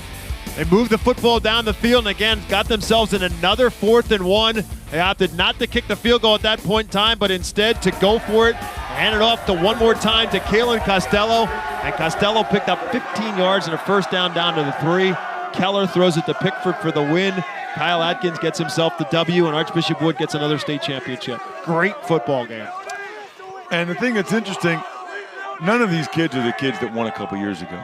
They're really not. It's a whole new crop of kids, and they got it done. You see Ryan Nace, what an unbelievable job he's done with Cheltenham. You said it. I mean, who goes from 2-8 2 years ago to winning the district and playing in the state championship and really being a yard away? Oh, so close for Cheltenham. It's a tough loss for the Panthers and an emotional loss for them as well. So close to thinking they were going to take home a championship. Zach Gaffin, Jr. is one of their captains. He'll take the runner-up trophy. And ultimately, Archbishop Wood, for the 6th time in program history, 2011, 2013, and 14, they won the AAA championships. 2016, they beat Harrisburg in the 5A championship. They beat Micah Parsons and Harrisburg in that 5A championship in 2016. 2017, they beat Gateway, all under Steve Devlin, but now the protege has taken over. Kyle Atkins is now the head coach, and he wins himself a state championship. Again, he was on that first state championship team for Archbishop Wood back in 2011, and they beat Bishop McDevitt handily. Not so easy tonight. He wins it 19-15.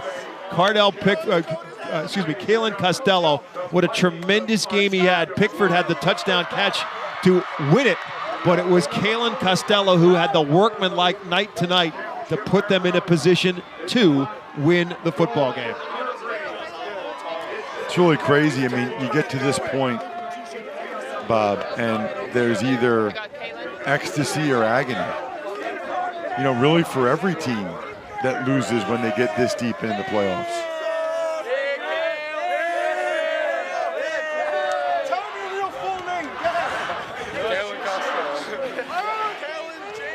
Our player of the game is Kalen Costello of the Lebanon Valley College. Player of the game, Kalen Costello. 38 carries, 280 yards, and a touchdown. Give a lot of props to his blockers, but Kalen Costello was a magnificent performer tonight. He's got really good feet, really good vision. They did a nice job blocking up front for him. They always do. And he's a lot tougher, I think, than you would think for 165 pounds. Look at the balance there. So Kalen Costello is our player of the game. Player of the game presented by Lebanon Valley College. Listed #1 in Pennsylvania for job placement. Lebanon Valley College will get you career ready. Visit the campus and find out why their students are so successful. Undergraduate and graduate programs available for traditional and adult learners. Visit lvc.edu. Let's throw it down on the field where Meg Bolger has herself a couple of gold medal winners. Oh man, Caleb, what's going through your head? Talk us through that last drive. That last drive was all heart. We dug in deep, and when Cardell made that amazing catch, the biggest goal of our season was achieved, and we couldn't be more thankful right now. This is probably the best moment of all of our lives. What was going through your head on 4th and 1, 15 seconds left? You know the state championship's on the line. I knew I had to get it, and I trusted my blockers. They did amazing all game, credit to them. And I knew all of our hard work would pay off. I just knew it. What was said at halftime? Because you guys came out firing turnovers right away, scoring right. What was the message at halftime? Coach Kyle just really talked to us, settles us down, tried to steer us back to the game plan that we had. So we just listened to them. We settled down and came out really good, fired up, and it worked out. All right, I've kept you from your teammates long enough. Go ahead. Thanks, Kalen. Congratulations. Guys. So Kalen Costello, again, our Lebanon Valley College player of the game. And I think it's interesting. They don't call him Coach Atkins. They just call him Coach Kyle. He's only a couple years older than they are. You know what? You're right. But it's really more like a big brother than he is anything. Yeah, you still show respect, though, and you call him Coach. But I think they're happy that Coach Atkins, who's one of them, a former Archbishop Wood Viking, able to get his first championship. And a great guy and a really good football coach, and Meg Bolger's with him right now. It's a good thing you're young, so you must not feel these nerves on that last drive and 4th and 1. I asked you about a fourth down play going into the half, and you saw something in the lineman. What about this play down here with 15 seconds left? Yeah, I mean, we just liked the looks we were getting on that play. I mean, we ran it most of that drive, and like I told you at halftime, we're going to trust our O-line on short yardage situations, and that's what we went to, and thankfully they executed and got the job done. Talk about your players tonight, just the fight in them to come down on that last drive with just a few minutes left. Players like Kalen Costello and what he did tonight. Yeah, they've battled through adversity all year, Gateway was a little bit different with the game being tied, but we went down with 4 or 5 minutes left on the clock, and similar situation, scored, kicked the field goal with 3 seconds left. So I think our kids were prepared for it. They're used to playing in tight games, and luckily we pulled it out. Only just a few years ago, you were here winning a state championship. Now you are the first to win it as a player, win it as a coach. How does that feel? It's pretty cool. I mean, it's a lot different being a player and being a coach, but it's cool. I mean, I'm really proud of this group of kids. They fought hard all year, and they deserve this. All right, Coach, thank you. Congratulations. Guys. So congratulations again to Ryan Nason, the great job he has done with Cheltenham. They win their first ever district championship. They'll finish up as state runner-up in Class 5A.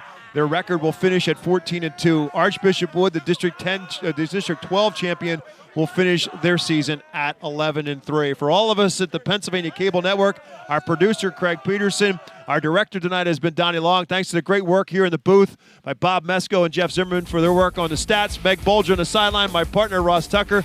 We got 2 more football games for you tomorrow. The 3A game at noon. The 6A game will finish up our coverage at 6 p.m. My name is Bob McCool. Thanks for watching the High School Football State Championships live right here on PCN.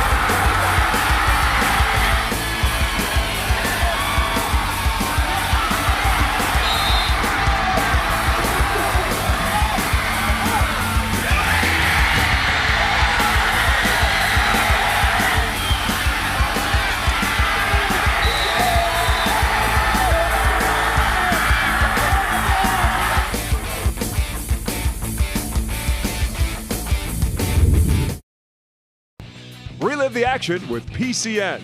Did you know you can rewatch this and other PIAA championships with the PCN Select streaming service?